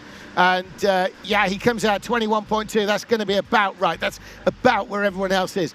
Now, Jakub was talking that the gap had closed in, and it definitely has, because there is Bernadowski and there is de Wolf. Now, de Wolf, at one point, there was in front of him at least a 2-car gap. Now it's less than half a car. Now he's all over the back of Bernadowski, as Dylan de Wolf there is the one in the bright red helmet with the black on it. He's waving about something. He's waving about something that was past the pit area there, across the start-finish straight. So he's really closed in now. Will it be a stop this lap? Will it not? Is that what this was all about, the signal? We got the number 4 in, and that number 4 is Aurelian Milland. There is the number 4, and they've got one right behind which you can't identify, because obviously we're looking for a number there, and it's just behind the screen. But we're not seeing that time, but we can assume it's good. There it is, 21.2. So Aurelian Milland in and out of the pits in good order there. De Wolf is on the fire. De Wolf definitely will look for the place for the attack, and I think it's 3, maybe 2 laps, and we're gonna see the attack from Dylan de Wolf. Look how close is De Wolf to Tomek Bernadowski. He's gonna try on the inside of the corner. No, he is patient. He's not gonna make a move that he might lose a time, as we see on the second race. That's why I think Hart lost the race on the second leg. He tried too much, won that race, and he finished, as we said, 7th place, of course, because of the penalty. Bernadowski still on the lead, but there is only a few centimeters ahead of Dylan de Wolf. Victor Sparholt, I think he just a little lost to the leaders, but I think there is no time for a pit for Victor Sparholt. We're gonna see what's gonna happen on the few next lap. I think they're gonna be crucial. I don't think so that on the last laps everything will we have a results on the final laps. I think there at the time where the race gonna be. I can't find the word. Sorry. Yes, okay. The race gonna be decided. Yes, and just to have a little look further down the order, we have in the women's championship, we have 2 female drivers in this race who are scoring points to that championship. Amelia Rocco and Jenny Tompkins. Jenny Tompkins, the Welsh lady, of course. Amelia Rocco is in 8th place, and we have Jenny Tompkins there in 11th right now. So 8th for Amelia Rocco, Jenny Tompkins in 11th. The 24 is in the pits. The 24 is in fact, Mariusz Tomaszek on the pit. Yeah, Mariusz Tomaszek. Mariusz is out of the pits. We think in good order there. A little bit jumpy on the timing screen there, but even then you can see how close it is now for the lead. There we are. The first 2 go through, and it's 1, 2, 3 who have closed out. A bit of a gap, 3rd to 4th and 5th, but 1, 2, 3 across the line there as Bernadowski and Dylan de Wolf, and then Victor Sparholt is coming into play. There they are, going out of view there, back into the main indoor area there. So maintaining his lead is Bernadowski, but now he has the full attention. Dylan de Wolf, there's Bernadowski, there's Dylan de Wolf. And on his tail is Victor Sparholt. Now, Victor Sparholt, is he going to feel, well, I've closed in on these 2 in front. Maybe if I make a pit stop now, I can leapfrog them without risk of those other pit stoppers closing in on me. Because if he feels he's been held up by Bernadowski, he will definitely be losing time to those who pitted behind him. And we're looking at that to make a run through to take the position from him. However, he has not come in. It's still 1, 2, 3 out there. And the number 8, we need to keep an eye on that one. The number 8 there is, in fact... Christian Capacci. Christian Capacci was looking for a result from this, and Christian Capacci is 16, 17. This could be a little bit tight. Is he going to make it? Yeah, it's 20.5. That's one of the quicker pit stops we've seen today. People are trying not to really cut it too fine in this early stage, but Christian Capacci getting straight down to business with a 20.5 there. But meanwhile, it is Tomek Bernadowski coming around the older section now. He's got 2 corners before the pit enters. Will we see the 3rd place pit out, Victor Sparholt, or will he not? Sparholt stays on track. In fact, Sparholt has lost some distance there to the 2 leaders. He was absolutely on the tail of Dylan de Wolf, but he has now dropped a little bit further back, and there's about a cart or so's length between them. Now, out to the outside section, into the pits there, we can see the number 2. Number 2 is Jens Blackschmidt, I think. No. Yes, it should be Jens Blackschmidt. Jens Blackschmidt. The German driver, sorry.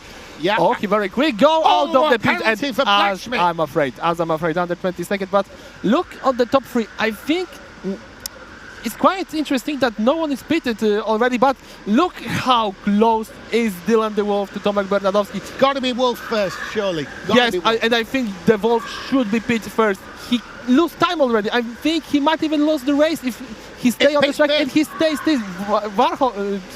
Kasper Sparholt is in the pit. It might be a game winner move, but we have it's to actually see. the other Sparholt. It's Victor Sparholt, Yes. this one. But Number of course, 70, I think. Yeah, yes. there is Sparholt. Don't worry about the red one there. That is not actually Sparholt. That was Gonna be close. Blackschmidt who got the penalty. Sparholt 21-0, very conservative stop. And we've also got the 12, which is Emilia Roscoe. 12. Number 12 is Emilia. I think. Maximilian Dabrowski. I think it's Emilia Roscoe, but okay. Oh, Emilia Rocco, was it? I thought Emilia was... Number 12, look. Have a look. You're probably right, though, Jakob. You're probably right. But the most important one is Emilia the Rocco race in the leaders, pits definitely. And I think... Dylan de Wolf in. Dylan de Wolf is now put out second. So this frees Bernadowski to race on his own. However, will be in soon because he needs to cover that pit stop. He needs to cover that very quickly. What about Dylan de Wolf? There he is. The 9 is in. He's on 13, 14, 15 seconds. This is going to have to be very good. Oh, he's leaving very early, very early. Is he going to make it? Just 20.2. 20.2. Dylan de Wolf, he had to do that if he wanted to win this race. Now the pressure is on. Tomek Bernardowski must come in this lap or he will be leapfrogged. And that pit stop is going to have to be very good indeed. He's going to have to roll the dice. He's going to have to risk a penalty if he wants to win this race. Because on the inside, I'd wave around. I think we're going to see Bernardowski in this time. We're going to see Bernardowski in short. He's got to cover that pit stop. He does cover the pit stop. He's in now. We're going to keep the cameras on him. He's rolling down pit lane. Here he comes, the race leader, Tomek Bernardowski. There he is, the number 13. He's lined up nicely. He's waving. He's got his crew to the left of him. There he is. He's patiently waiting. What's the time? We're looking at, yeah, there he is with 16, 17, 18. It's coming very tight, very tight. 21.2. Is he going to lose the lead? Is he going to lose the lead? Yes, I think he has. I think he's lost the lead, but he might have even lost the second place as well. Let's see where it is when we come into view again. Has he lost it or has he kept it? I've got a sneaky suspicion he might have even kept there. Jenny Tompkins in the pits there, cutting it very tight there. Well, with the 21.2, that's a bad line with everything else. But there is Bernardowski still in the lead. How on earth did he do that? He was a second slower in the pit stop, but he still came out in the lead. Jakub, that was epic. He must have held it through the first couple of corners. One in lap, but Bernardowski, and remember, that was the last lap, and the Wolf might try to win the race, but no, he's gonna block before the Victor Sparkle, but Sparkle tried to definitely try to be on the second place. It was the penultimate corner. No, he's not gonna be on the second place. And look at this, Sparkle to the left. Place, the Wolf second, and the first one is Tomek Bernardowski. We think it might be an easy race for him, but definitely it wasn't. Bernardowski had to work for that, and somehow he managed to be a second slower in the pit than Dylan de Wolf, and still managed to hang on to the lead. An absolutely outstanding performance by Tomek Bernardowski as Dylan de Wolf comes through second. Victor Sparholt was third, and Christian Kopachi into fourth. Thomas Vallas was where he started in fifth place. Ryan Moya into sixth, and where is it? Wojciech Kazmierczak into seventh place. We've got Max Dabrowski into eighth, and Simon Djordjiski into ninth, with Aurelien Milliand into 10th. Ian Lepela. Now, Ian Lepela was a massive gainer there. He started dead last, he was listed last, but he's come right through. So well done to Ian Lepela as they come through now and park. We've got also, let's have a look further down the order there. We've got Jenny Tompkins ended up in 18th, and that relates to Emilia Rocco. Where did Rocco come in? Rocco started from 11th place. So 11th, so 11th for Rocco, 18th for Jenny Tompkins in the ladies' scorers there. They have and Rocco lost only one place in the race. Not too bad, but I think keeping the rhythm of Tomek Bernardowski was the most important thing on the penultimate lap. Okay, he lost 1 second in the pit, but keeping the rhythm was more important, as we can see. So, indeed, he one of the most intense race. After the third race, which was a very peace race for the win. We almost from the beginning, that Noah Weisshoch make over 1 second gap. He maintained that, or even he widened the gap. He was untouchable. But this race, until the last lap, we don't know who will win the race. The top five. The difference, as I said, because as you remember, I said on the 6th or 7th lap, there are crucial lap to decide the race. No, we must wait till the end. Very much so in that race there. Tomek Bernardowski, he started up front, he maintained that lead. It really did not look like he was going to do that, in fairness. He had carts right behind him, which suggests they might have had some pace on him. His pit stop was a second away from Dylan de Wolf. So really, on paper, everything except that last lap you just said, that was Dylan de Wolf's race. But Tomek Bernardowski managed to pull it out the bag and managed to get the win there. Maximum points, and he will be feeling very, very happy, very strong with that result for sure. Now, we're moving forward to the next race, so quite an epic there. We have got, leading the lineup in this one, Gabriel Quinta. Well, he lives down in Wales, but he's from a Portuguese family, Gabriel Quinta.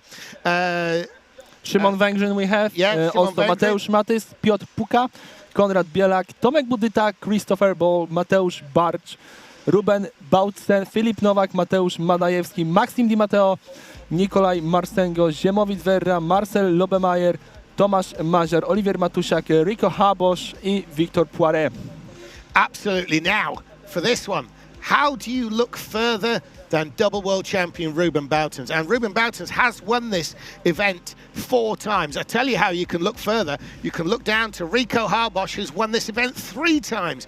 And he was in an incredible scrap in the final last year and defeated Ruben Boutens and the currently absent Johan Medart as they come out to qualify. And it looks like it is, in fact, Rico Habosz, the reigning champion of Poland. I mean, he's not from Poland himself, but he is the reigning champion of this event. He won it this time last year. And Rico Habosz will lead the way to the qualifying, the start of qualifying. Will he lead the way at the end of qualifying? Well, Ruben Boutens will have something to say about that. Another one who we may find deceptively up there is actually Christopher Ball. Christopher Ball has been racing very strongly this year in the UK. He's been right up there in terms of the British Indoor Championship with the team sport event.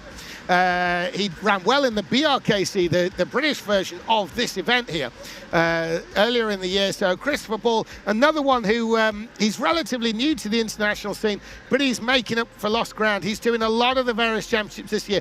But if he's going to shine in this, he's got to beat the likes of Rico Habosz, Ruben Boutens and others. Now, looking further down we got Matt Barsh in this. How do you talk about Matt Barsh without considering a possible win? Mateusz Matys, another one, a possible win there.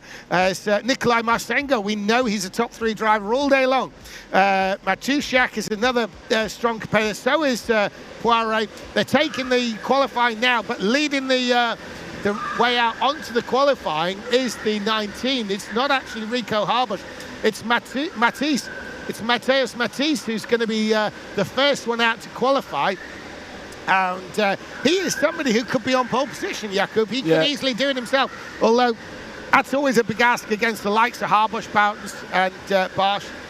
Despite we have the 2 former winner of this competition, I think it's the hardest one to tell who gained this pole position, because we also have Ziemowit Werra, a really strong driver in the Polish Indoor Championship through the year. And as you said, Ruben Boutens, Rico Habosz, Nikolaj Marsengo, we're gonna say it, and we have to.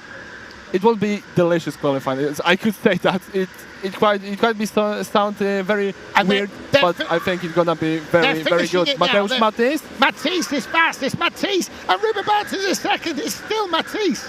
It's still Matys. Has he been pushed down though? We've got a little bit of confusion on the timing. No, it's still Matys. Yes, he has. Ruben Boutens has got him, and then it's first under 50. Marcel Lobemeyer. Simon Veshrin, and now Ruben Boutens has been pushed to 4th, and Matys. Now, gosh, we've got some confusion on the timing here. We'll just let them cycle through. Marsengo is up there. We'll let them all cycle through. The check is out on the final kart now. Habosz on the second, finally. So we'll just let this cycle through here. Those watching at home, you see those times continuing to change. We think it could be Habosz. Habosz is on the second, definitely. Yeah, Habosz is second. So it is, in fact, Marsengo. Is it Marsengo? Yes, it is. Nikolaj Marsengo, who will start from pole position. That is a little bit of a surprise there. Marsengo on the pole position. I think even the gap is a higher surprise. 1.5 tenths. Yeah, a big margin in qualifying, especially as we talk to Rico Habosz, the former winner, the 3 times. Almost in a row, because Ruben Boutens win in 2019 and 2021. Yes, and Ruben Boutens, of course, is the double world champion. So Ruben Boutens has been the benchmark in indoor karting and rental karting generally for so many years now. He's had more than a decade at the top. He's won the Polish Championship 4 times. He's won the British Championship 6 times, believe it or not. And he's, of course, won his native Dutch Championship about 3 times. So Ruben Boutens is very much a driver never, ever, ever to be discounted. But we will see him starting slightly down the order, and in fact, quite slightly indeed. 11th place, Ruben Bautzen, just 11th place. 11th place, that's ridiculously far down the order. And what about, Rico Harbosch has come through to second place. What was the one I was waiting? Victor Poiré seems to be, yes, he's been put to third. So Victor Poiré in third. Now we've got the updated time screen, so we can see on your screen at home, you can see the result there. So that's Nico Marsengo, Rico Harbosch, Victor Poiré, Zimovic is there, is in fourth place. Mateusz Matisse is in fifth place. Now Mateusz Matisse was really kind of leading the way to begin with, and before being pushed down the order there, as Matt Barsh is down into sixth place with Szymon Versheren, and then Filip Novak, and is that Marcel Lobemeyer? Lobemeyer there. Where is Vera? Vera's on the fourth. Zimovic Vera is on the fourth place. That was quite good qualifying. Yeah, there he is, fourth place. Vera. Surprises further down. Ruben Bautzen definitely 11th place. Christopher Paul is a little bit lower. He's outside top 10. Now, they're coming around. We can see them around the final corner there on screen. And it is all on Marsengo now to try and hold this lead against Harbosch. Harbosch will see this as a great opportunity to take a huge amount of points from Ruben Bautzen, but only an idiot would discount Ruben Bautzen, even though he starts in 11th place.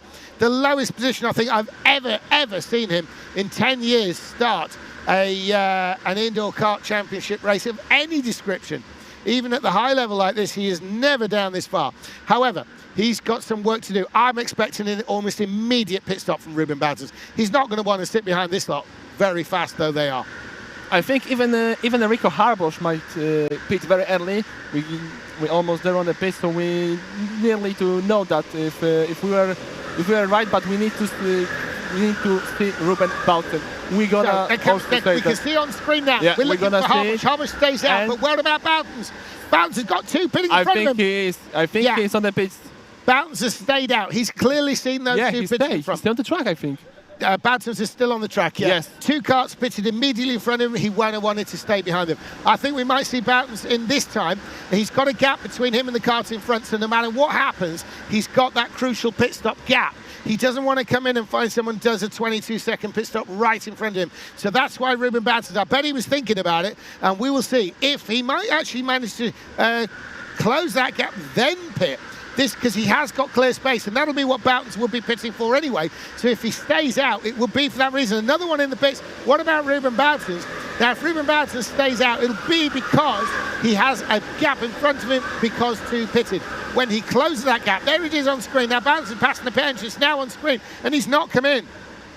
So there's that gap I'm talking about. If they go into turn one now, Bautzen will close that gap, then he will consider the pit stop. I believe the one in front of him is... Zimovic Vera is in the pits, definitely. Yeah. And that's right, that might be why Ruben still wait to the pit, because he might lose sometimes. You are definitely right. It's very important part of the strategy not to pit exactly the same time as the driver in front of you. Of course, there's a just 13-lap race. In some part of the race, definitely few drivers will pit in the same time, but we'll see who gonna pit at the moment. There are last part of the track, and I think definitely someone going to the pits. We're gonna see it, but already know the front runners didn't. The first even the first 5 drivers stay on the track, but the 6th driver on the pack is gonna to pit, number 21, and there is Szymon Węgrzyn. Is it Mateusz who came in the pits? Cool. Was it Mateusz? I'm trying to sort of work out on the screen there which Mateusz, or was it Madajewski? Was it Madajewski in the pits or Mateusz? We're going to have a close look as they come round, because obviously on your screen at home, which is what we're looking at for the timing, it says Mateusz M for 2 karts. We've got the number 7 and the 19. So we'll be keeping an eye out there to see whether it's Mateusz or Madajewski who's come into the pits. Now, meantime, we've still got a lead for Nico Marsengo, and he's still being chased down by Rico Harbosch. Now, Rico Harbosch is obviously feeling that Nico Marsengo is got enough speed to warrant staying with him. He's right on his tail. You can see they're on your screen. They're on the outdoor part, and they're coming back indoors just there to the right of your screen if you're watching at home. There they are coming in towards the newer section. There's a gap there to the third place driver, but the important part is that Rico Harbosch is staying out. Rico Harbosch staying out suggests that he has full faith in Marsengo's ability to carry speed. What about Ruben Boutens? Ruben Boutens, we know, is completely out of position there, starting in 11th place. Had two drivers pit right in front of him. We can expect him to close in on the driver in front, which should be around about the 8th place mark or wherever they're up to now. He's 7th place, actually. So around about 6th place, he'd be closing in on, and then we'd be likely to see a pit stop. I believe he may well have done that now. So will we be seeing a pit stop soon for Ruben Boutens? He will use the gap he's got. The whole point of pit stopping is to create a gap. I believe that's Ruben Boutens on your screen now, close behind the driver in front, just going out for you now. That familiar blue star colour scheme that those Blue Star drivers have. In fact, it is Ruben Boutens there. So he's closed right in on the driver in front of him, which I believe is Lobermeyer. Now, he won't want to sit behind Lobermeyer. He's passed Lobermeyer for position, so maybe Ruben Boutens will not pit this time. He's probably going to stay out as they come around there. So there, Boutens has gone through ahead of Lobermeyer. There he is, just right there, as Boutens has made that move. I saw it out in the comments box, a little bit delay to the on-screen, and Ruben Boutens now stays out because he has passed Lobermeyer. If he couldn't get through from Lobermeyer, he definitely would have come into pits to leapfrog him, but he's going to stay out. He's going to close the gap on the driver in front. Now, this is the kind of thinking that the driver of Ruben Boutens' caliber does. He's thinking his way to the front.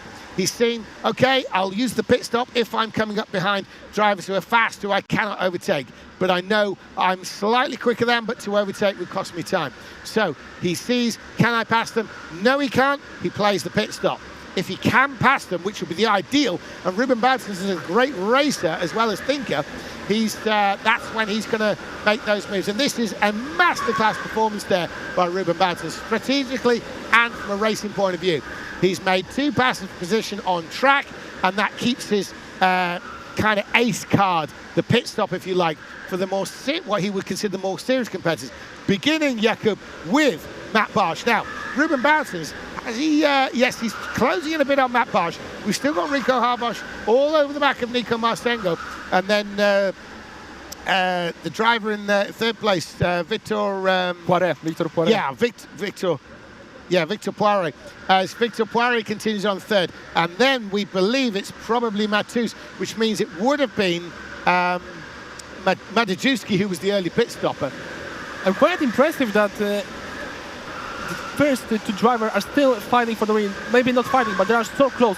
They are still improving their time, and they are still faster than Victor Poiré, who in fact has a free air. And for more important, for more impressive thing for me is Ruben Boutens. Of course, we know that he is a very quick driver, but he already gained a free place from the start. Of course, in the pack he is 6th, but he needs to make a pit stop. But even with the pit stop, he loses only 2 places to Ziemowit Vera and to Szymon Węgrzyn, who were 2-3 seconds ahead of him. And now he is, in fact, 2 seconds behind. Of course, we talk about pit stop. We calculate that gap after the pit stop of Ruben Boutsen, but it's still 4 laps to go. I think Boutsen might be ahead of Szymon Węgrzyn. Ziemowit Vera might be impossible to overtake in the pit stop, but if he pick up the pace even more, he might be on the top 5 in this race. Well, if I could cut in here, Jakub, Szymon Węgrzyn is doing incredibly well. He made the pit stop. He came out in 14th place. He came out ahead of Gabriel Kinter and Filip Novak. Now, he's moving up the order in terms of sheer speed. He was on a best lap of 49.7, which the only other 2 drivers matching that are, in fact, the leaders, which is Nikolai Marsengo and Rico Harbosch. Now, Harbosch is the only reason he's not coming in the pits is because, as far as he's concerned, Marsengo is matching him for speed. So that is the limit of what they can do, clearly shown by the fact that Harbosch is not coming in the pits. He's the reigning champion of this event. He's going to be expected to be doing well. Now, the fact that Węgrzyn is the only one on 49.7 as a best tells us everything we need to know about the speed of not only Węgrzyn, but the fact the two leaders are running what they consider record pace, and that's why Harbosch has not come in the pits. What about Ruben Boutens? We got Ruben Boutens closing down on Mateusz Barsz, and I think in front of them is Christopher Ball. So Christopher Ball did amazingly well. No, they've now leapfrogged Christopher Ball, but certainly Matt Barsz is now under. I think he's definitely been closed in on by Ruben Boutens. Now, Ruben Boutens could well end up going for the long stop on this one. He could be a late stopper. Let's have a look on screen there. So you can see there's Barsz going through the hairpin now. So they're the two leaders going out of view on screen. There's the third. There's the third you can see now. But what I want to look at the hairpin left now, that's Matt Barsz. And there's Ruben Boutens in the blue. Now, if you look there from Rico's in the Boutens' pits, I point of view- think. Oh, we've got one in the pits, have we? We'll have a check on screen. Yes, Rico is in the pit, so this is the time for Nico Marstengo to pick up the pace even more. But remember, the rhythm of the race is the most important. We see that in the earlier races, that maybe the driver who will have a free air it can't find the pace after the pit. So I think Harbosch maybe even make a mistake, or he is so confident that he will quickly gain the rhythm of the race, and he might overtake Nico Marstengo. Well, I've got a nasty suspicion that Harbosch has lost position, and Marstengo, I believe, may be coming in the pits on this lap. We'll keep an eye on screen. There he was, going out of view. This could be the time that Marstengo takes the pits. We believe it is. We're watching on screen. We're waiting for that crucial pit stop. But I think Harbosch may have lost a couple of positions coming out of the pits. There's only a couple of laps to go, 2 and a bit. And there in the corner of your screen, that is the leader, Marstengo. And is the third, what was third now, second coming in? I believe it could be, which is, yeah, they're all coming in now. Ruben Boutens maybe in this time, but does he continue? I think he may have to come in at some point. Boutens is maybe, we'll see how this goes. We've just seen him in the corner of the screen. How is this going to cycle out? We've literally got a couple of laps left, 1.5 laps left, as the leads have all come through. Some changes of position further down the order there. Has Ruben Boutens moved way up the order there? Has his strategy played off? But he would have come in pretty much with all the others. We'll see how this works out. We're looking back on screen there as they go through the new section there. I think it could still be Marstengo with the lead. Don't pay too much attention to the order you see on there, because it will have been jumbled up. But it is, in fact, Marstengo who has the lead. And Rico Harbosch comes through in second place now. Third, of course, is Poiré. And then, we've got a huge change of position there. A huge change of position. We're going to wait for these to cycle through to get confirmation, because Ruben Boutens, I believe, had lost a lot there. We were expecting him to be top 5, maybe even third, but he has lost an awful lot, because it's Marstengo who's won from Rico Harbosch and Victor Poiré.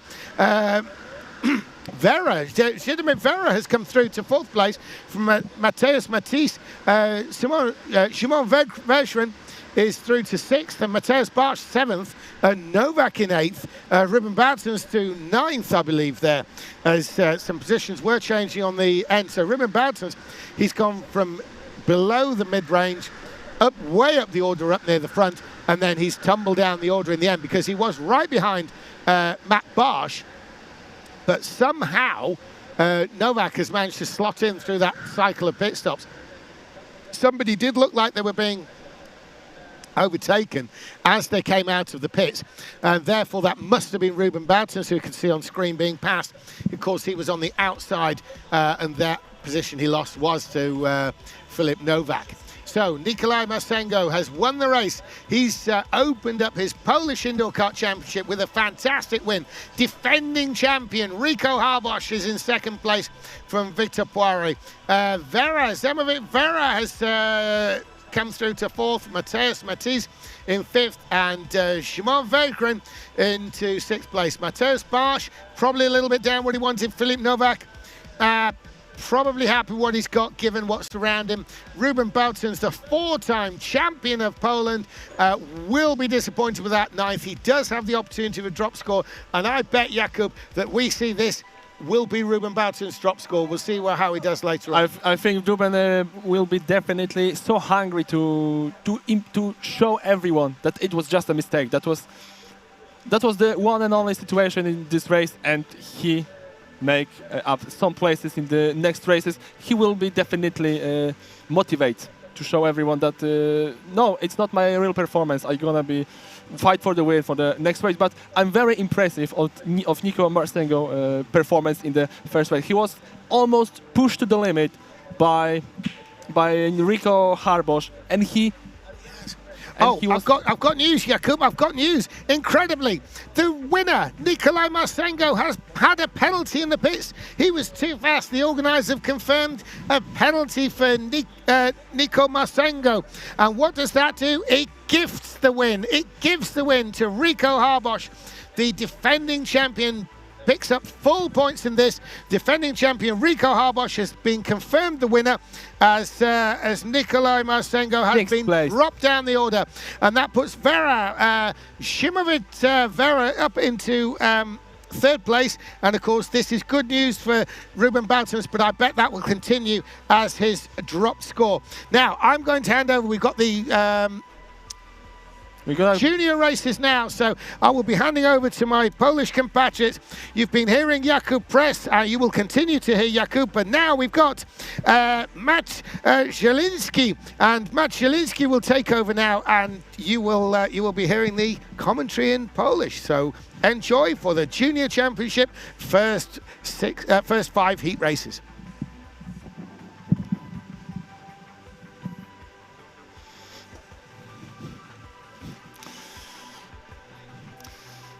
Pięknie to było, 5 otwierających wyścigów w klasie Open. Niesamowite emocje, ale też widzieliśmy, jak ważne w kartingu są kwalifikacje i jak ważna mimo wszystko jest strategia. W pewnym momencie, w 5. wyścigu szczególnie, wydawało mi się, że Ruben Bautzen, który przez długi czas pozostawał na torze, uda mu się zyskać nawet do 5. pozycji. W pewnym momencie był 6.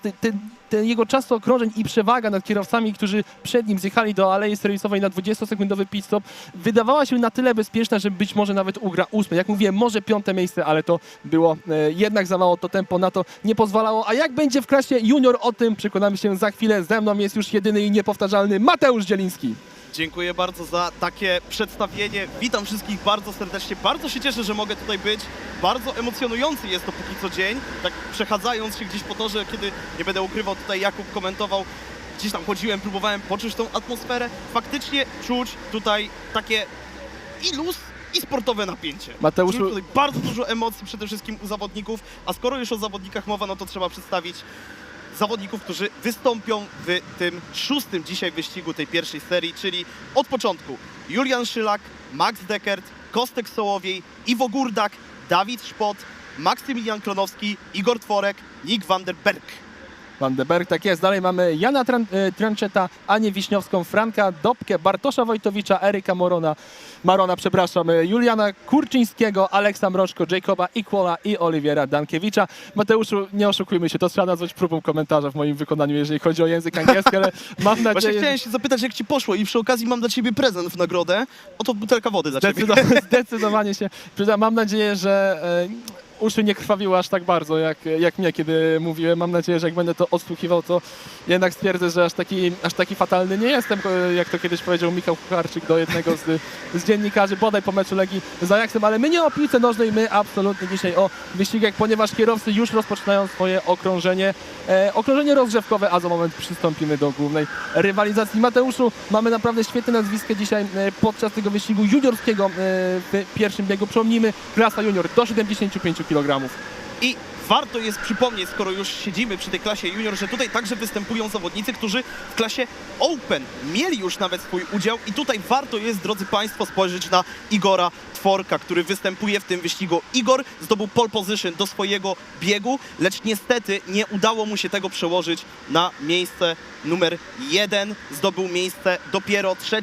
po wyścigu, bo tuż za nami znajduje się tutaj to podium, przy którym zawodnicy robią sobie zdjęcia pamiątkowe, kiedy uda im się zająć miejsce w pierwszej trójce. To tutaj właśnie Igor bardzo mocno narzekał na swój występ. Narzekał, że nie był w stanie się wjeździć. Zobaczymy, jak będzie teraz. Póki co dostajemy pierwsze czasy jakieś tutaj na listę oficjalną. No i widzimy, że Igor Tworek 49,709. Fenomenalne okrążenie póki co. Biorąc pod uwagę to, co wiedzieliśmy w klasie Open, to jest niebo... Przepraszam, to jest niebo a ziemia. 0,2 szybciej niż zdobywca pole position w wyścigu numer 5, a więc przepraszam, Nikolaj Marstengo i widać, że Tworek jest już troszkę wjeżdżony w ten tor. 1,5 dziesiątej przewagi nad Aleksem Mrożko, to jest gigantyczna różnica jak na karting. Następnie mamy Kostka Sołowieja i to jest pierwszy wyścig Kostka, 49,9, tak samo Aleksa Mrożko, ale wydaje mi się, że też tor staje się powoli szybszy.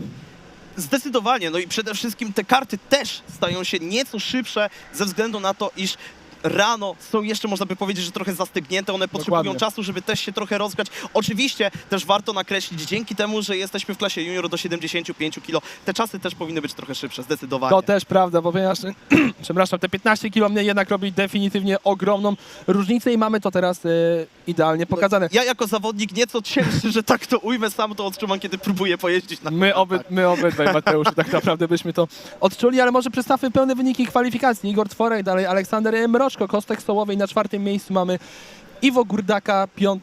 jest Franek Dobke, 6. jest Maksymilian Konowski, 7. miejsce to już Oliwier Dankiewicz, 8. miejsce Jacob Equal, 9. jest Nick van den Berg, a 10. Julian Kurczyński. Chyba tak, aczkolwiek widzę przy jego imieniu literkę S, co by jednak wskazywało, że to nie jest Kurczyński, ale innego Juliana, a jest Szylak, przepraszam, Julian Szylak na miejscu 10. Na miejscu 11, jeśli dobrze patrzę, jeśli nic mnie tutaj nie myli, jest Max Deckert.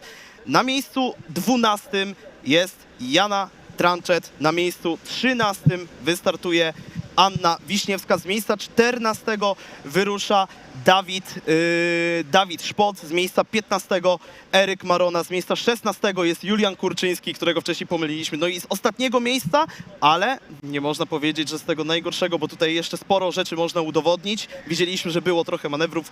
Z miejsca ostatniego wyrusza Bartosz Wojtowicz. Kierowcy powoli ustawiają się już do tego okrążenia startowego, do tego pierwszego okrążenia. Widzimy, że lider już Igor Tworek prowadzi ten jeden wielki peleton go-kartów.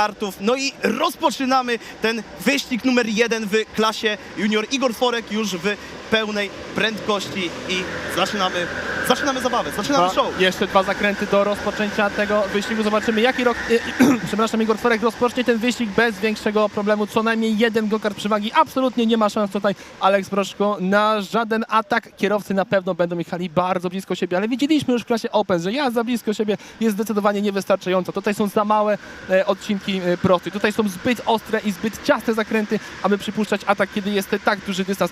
Kierowcy muszą być do siebie absolutnie przyklejeni, jeżeli chcą w ogóle marzyć, myśleć o ataku, ale myślę, że już patrząc na różnicę między kierowcami, pewnych ataków możemy się spodziewać, ale też cierpliwość. Wyścigu nie wygrywa się na pierwszym bądź na drugim zakręcie, nie wygrywa się też na pierwszich okrążeniach. To trzeba rozegrać bardzo spokojnie. Zdecydowanie, lecz na pierwszych 2 okrążeniach można wepchać się pod pachę komuś i zdecydowanie zdobyć kilka punktów. Definitywnie tak.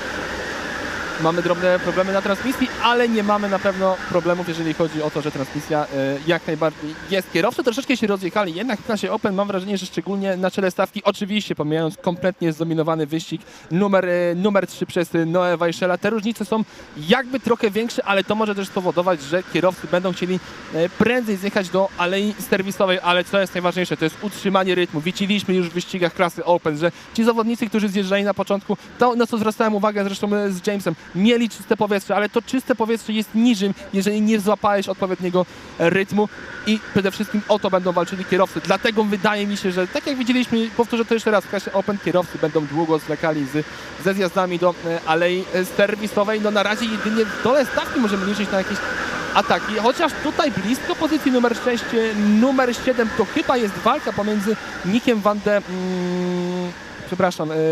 van de Berge, a zawodnikiem przed nim, a więc Jacobem Equalem. Ewentualnie tu może się coś wydarzyć, jeżeli chodzi o zmianę pozycji, ale nie, dalej pozostają na swoich lokatach.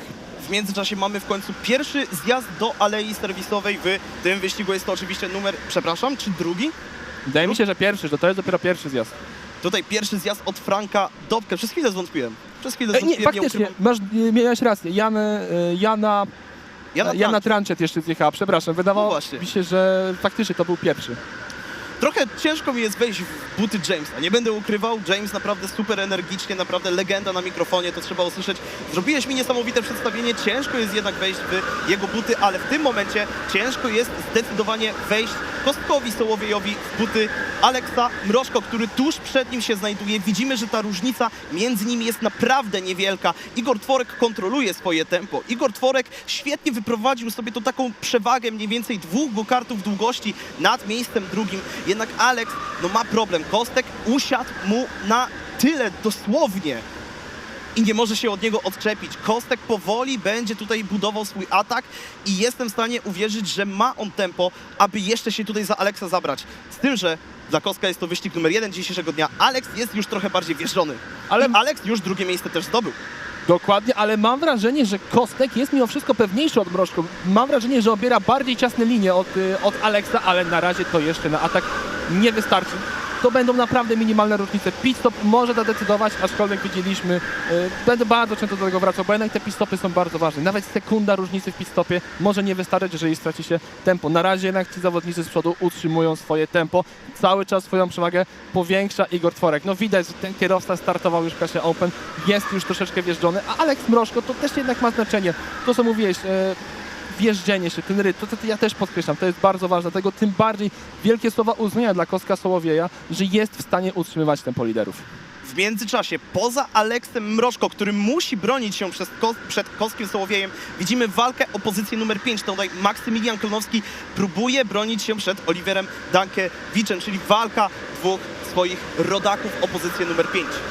Ja myślę, że nawet mamy większą walkę o pozycję numer 4 niż o pozycję numer 5, chociaż faktycznie trzech kierowców powiedzmy blisko siebie, faktycznie Dankiewicz i Maksymilian Klonowski są bardzo siebie, jeżeli chodzi o walkę o pozycję numer 5, ale za ich plecami Jacob Equal i Nick van de Berg także bardzo blisko siebie, ale te różnice to jednak jest za dużo w kartingu, muszą liczyć na popełnienie błędu, a nie oszukujmy się, w kartingu, kiedy tylko słyszysz, nie widzisz, bo nie masz lusterek bocznych. Myślę, że paradoksalnie z tego względu ciężej jest popełnić błąd, ciężej jest wywrzeć presję na zawodników z przodu, ale patrzymy, bo tam bardzo blisko jest cały czas walka o pozycję numer 5 i być może za moment dojdzie do ataku. Też jeszcze widzimy walkę nie tylko o pozycję numer 5, ale też pozycję numer 6. Tutaj Jacob Equal próbuje bronić się przed również obcokrajowcem. Tutaj Nick van den Berg akurat się do niego dobierać. Próbuje gdzieś zbudować sobie ten atak, ale póki co ciężko jest ten atak tutaj znaleźć. Oczywiście widzieliśmy już bardzo mocne ataki gdzieś w środku stawki, gdzie zawodnicy wpychali się sobie, tak jak to wcześniej ująłem, pod pachę, ale to też wziąłem z innych zawodów, od innych zawodników. Oni to tak lubią określać, takim wepchnięciem się pod pachę, próbą wejścia i wypchnięcia trochę swojego rywala. Ciężko jest zbudować, kiedy jest dopiero co początek dnia, takie bardzo mocne tempo, bardzo mocno gdzieś zbudować sobie jakiś atak, bardzo dobrze jakiś znaleźć pod niego po 2 lin. No i widzimy to w przypadku chociażby właśnie Kostka Sołowieja, który no przecież już siedział, już dosłownie był tuż przy Aleksu Mrożko, a cały czas jest na miejscu numer 3, nie znalazł jeszcze miejsca. Aleks Mrożko świetnie swoją linię tutaj egzekwuje, świetnie prowadzi swój go-kart, no i widzimy, że złapał taki mały oddech od swojego rywala, gdzieś tam ma moment odpoczynku od wszelkich ataków, bo pojawiła się pewna różnica między nimi. Igor Tworek cały czas jednak jest Igorem Tworkiem w tym wyścigu i naprawdę fenomenalnie widać, że odbija się po tym niezadowolonym miejscu numer 3. Dla niego niezadowalającym. I ciężko uznać to niezadowalające, szczególnie, że Tworek zdobył to trzecie miejsce po karze Dawida Karta, który był jednym z tych zawodników, który zaryzykował w wyścigu numer 2 ataku na swojego rywala. Stracił na tym trochę czasu i potem próbował odzyskać go w boksie. Wyjechał troszkę za szybko, dostał za to 5 sekund kary, no i przypłaciły podium miejscem dopiero numer 7, aczkolwiek wydaje mi się, że biorąc pod uwagę, że Dawid Kart musiałby odstać ponad 20 sekund, nie było możliwości, aby on ukończył ten wyścig na podium. Tego się jednak nie dowiemy, bo prawdą jest już, że on wyścig numer 2, a więc wyścig numer 1 dla siebie skończył na miejscu numer 7. My mamy w boksie jednego z liderów, to jest Maksymiliana Klonowskiego, dokładnie. czyli trzeba mieć oko w tym momencie, gdzie wyjedzie Max Klonowski, jaki będzie miał pit stop bardzo dobry, poniżej 21 sekund, ponieważ no, ta sekunda potrafi zrobić ogromną różnicę. Tutaj różnice są niewielkie, tak jak mówiliśmy, i no, stracić tą sekundę, wiadomo, lepiej jest stracić sekundę niż 20 sekund przez za szybki wyjazd z alei serwisowej, lecz jeśli zrobi się to za wolno, no to też bardzo mocno nas los może pokarać. Max Klonowski jednak fenomenalny pit stop i zobaczymy, gdzie się będzie lokował względem swoich rywali. Zdecydowanie. Timing to jest rzecz najważniejsza w motorsporcie, a tutaj Klonowski wyjechał minimalnie przed Frankiem, już patrzę, którym Frankiem Frankiem Dobke. Było bardzo blisko między nimi, nam się nawet wydawało, że tutaj może dojść do jakiegoś ataku, ale ostatecznie Dobke musiał odpuścić, aczkolwiek to nie może być koniec tej rywalizacji. Oni na pewno Dobke jeszcze spróbuje zaatakować w pewnym miejscu. Już zaatakował, Dobke znajduje się tuż przed Maxem Klonowskim. Faktycznie, zaraz nawet, już był na poprzednim okrążeniu, proszę bardzo, ależ Klonowski nie czekał zdecydowanie. Nie może zresztą czekać, jeżeli chce się przebijać. Powoli zbliżamy się do końca, już zostały tak naprawdę ostatnie okrążenia, a niektórzy liderzy, nawet większość liderów jeszcze nie zjechała do alei serwisowej, więc jeszcze bardzo dużo może się tutaj wydarzyć w kontekście zmian pozycji. W międzyczasie, jeśli ktoś miał bardzo uważne oko, to mógł nawet zauważyć, że pod koniec stawki oglądaliśmy dość ciekawą walkę pomiędzy Janą Tranchett a Bartoszem Wojtowiczem. Mamy ważny pit-stop, bo to jest kierowca, który był na pozycji numer 3 kostek stołowej, ryzykuje utratę rytmu wyścigowego na rzecz wcześniejszego pit-stopu, aby zaskoczyć Aleksa Mroczko. Igor Tworek jest już za daleko. To jest prawie 1,5 sekundy przewagi zawodnika, który wygrał kwalifikację. Jedzie niezagrożony niemal na pierwszym miejscu, ale musiał spróbować czegoś Kostek. Nie możemy mu absolutnie zarzucić, że to jest błędna decyzja. Świetny pit-stop, 20,4. Będzie musiał się naprawdę natrudzić teraz Aleks Mroczko, aby utrzymać lokatę numer 2. Ale kto jak nie Aleks Mroczko będzie w stanie się natrudzić i będzie w stanie dowieść to miejsce drugie. Jest to kierowca, który już udowodnił swoją wartość dzisiejszego dnia. No i zobaczymy, jak mu pójdzie ten jego wyścig numer 2. Mamy kolejny zjazd do alei serwisowej, jest to kart numer 20 i jest to Oliver Dankiewicz, czyli też jeden z najbardziej liczących się zawodników w tym biegu.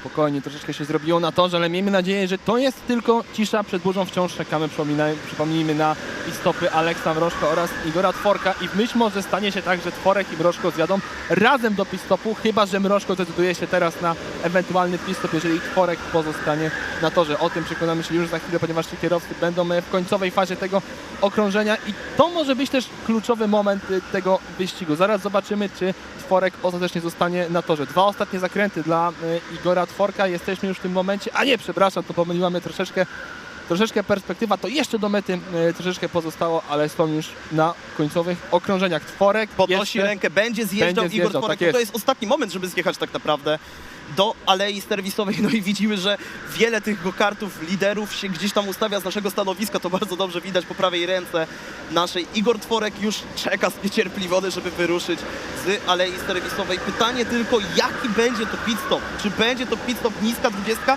czy 21? Świetny. Niska 20. 20,2. Widzimy, że gorszy wyjazd miał Aleks Mroczko, 21,7 i to może go słono kosztować. Patrzę na numery, faktycznie Aleks Mroczko, ale wydaje mi się, że chyba utrzymał pozycję, tak jest, utrzymał pozycję numer 2. Wiele na to wskazuje, że jednak nie udało się Iwo Gurdakowi, przepraszam, co ja? Nie, to Kostek, przepraszam, powinien być na trzecim miejscu, tak jest. Kostek Stołowej powinien być trzeci, chyba że faktycznie Iwo Gudak jest na lokacie numer 3 i tak to nawet może wskazywać, że Igo ugrał lokatę numer 3. O tym zaraz się przekonamy, bo my kończymy w tym momencie wyścig. Igor Tworek zaraz będzie na linii mety, ale cały czas jest kapitalna walka o lokatę numer 2. Wszyscy już to wiemy, że Tworek wygrywa wyścig bez niezagrożone absolutnie zwycięstwo. A kto będzie na pozycji numer 2? Drugi będzie Mroczka, trzeci mamy istny fotofinish. I jednak Franek, proszę bardzo, Franek Dobke na pozycji numer 3. Skąd on tam się znalazł, Mateuszu? Znikąd, ale to jest właśnie kunszt dobrych zawodników. Pojawiają się znikąd i biorą to, co chcą. Igor Tworek odbija się od tego trzeciego miejsca i to odbija się bardzo wysoko, bo na najwyższy stopień podium. Na drugim miejscu po raz drugi, niczym Peter Sagan swojego czasu w kolarstwie, Aleks Mroczko. Na miejscu trzecim Franek Dobke, na miejscu czwartym Kostek Stołowiej, na miejscu piątym jest Maksymilian Klonowski, na miejscu szóstym jest Oliver Dankiewicz, czyli zyskał pozycję w pit-stopie, ponieważ pamiętamy, on zjeżdżał będąc na 7. miejscu. Na miejscu 7 właśnie tutaj trochę bolesny spadek, ponieważ Iwo Gurdak. Na miejscu 8 jest Jacob Equal, na miejscu 9 mamy Nika Vandenbergę, na miejscu na miejscu 10 chyba Dawid Szpot powinien być. Dawid Szpot, tak jest, na miejscu 10 jest Dawid Szpot, on zamyka pierwszą dziesiątkę, na miejscu 11 jest Max Deckert, na miejscu 12 dopiero Julian Szylak na miejscu, i tutaj nam zniknęło akurat z ekranu, ale mamy jeszcze otwarte. Na miejscu 13 jest, jeśli dobrze patrzę, Eryk Marona na miejscu 14, Anna Wiśniewska na miejscu 15 jest Julian Kurczyński, na miejscu 16 mamy Bartosza Wojtowicza i miejsce 17 to jest Jana Tranczet. Patrzymy na kary, lecz jeśli dobrze patrzę, no to nikt z tych najwyżej rozstawionych zawodników jeszcze kary nie dostał. No i też jak patrzyliśmy na ich pit stopy, to raczej nie było za co dostać tej kary. Zdecydowanie dobre otwarcie klasy junior, bardzo dobre otwarcie.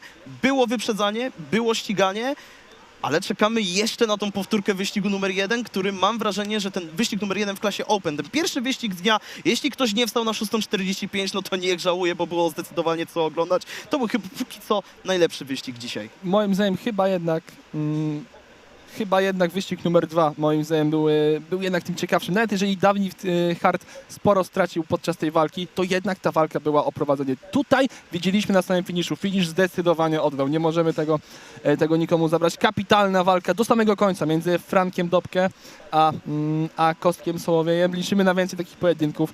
Na wyścigu numer 7, w którym mamy Mateusza Plutę. Wydaje mi się, że coś takiego ewidentnie może się wydarzyć. No i Luka Kawenberga. Przede wszystkim myślę, że to też jest zawodnik, któremu musimy się przyglądać, ale ten event już pokazał od samego początku, że niespodzianki to jest to, czego powinniśmy się spodziewać. Jak mówi stare porzekadło, spodziewaj się niespodziewanego. Nic dodać, nic ująć. Takie są go-karty, takie jest ściganie. Spodziewaj się niespodziewanego.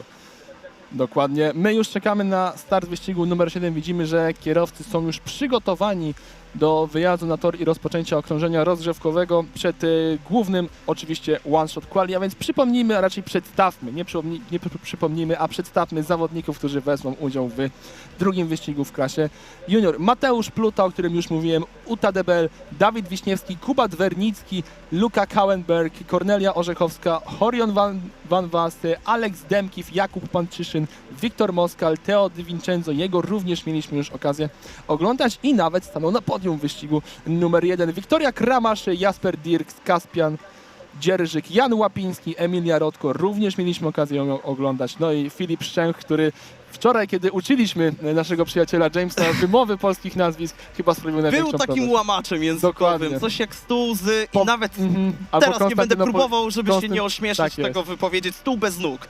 Każdy wie, o co chodzi. To był jeden z tych łamaczy językowych. Zdecydowanie. Filip Szczęch jest jednym z tych nazwisk, który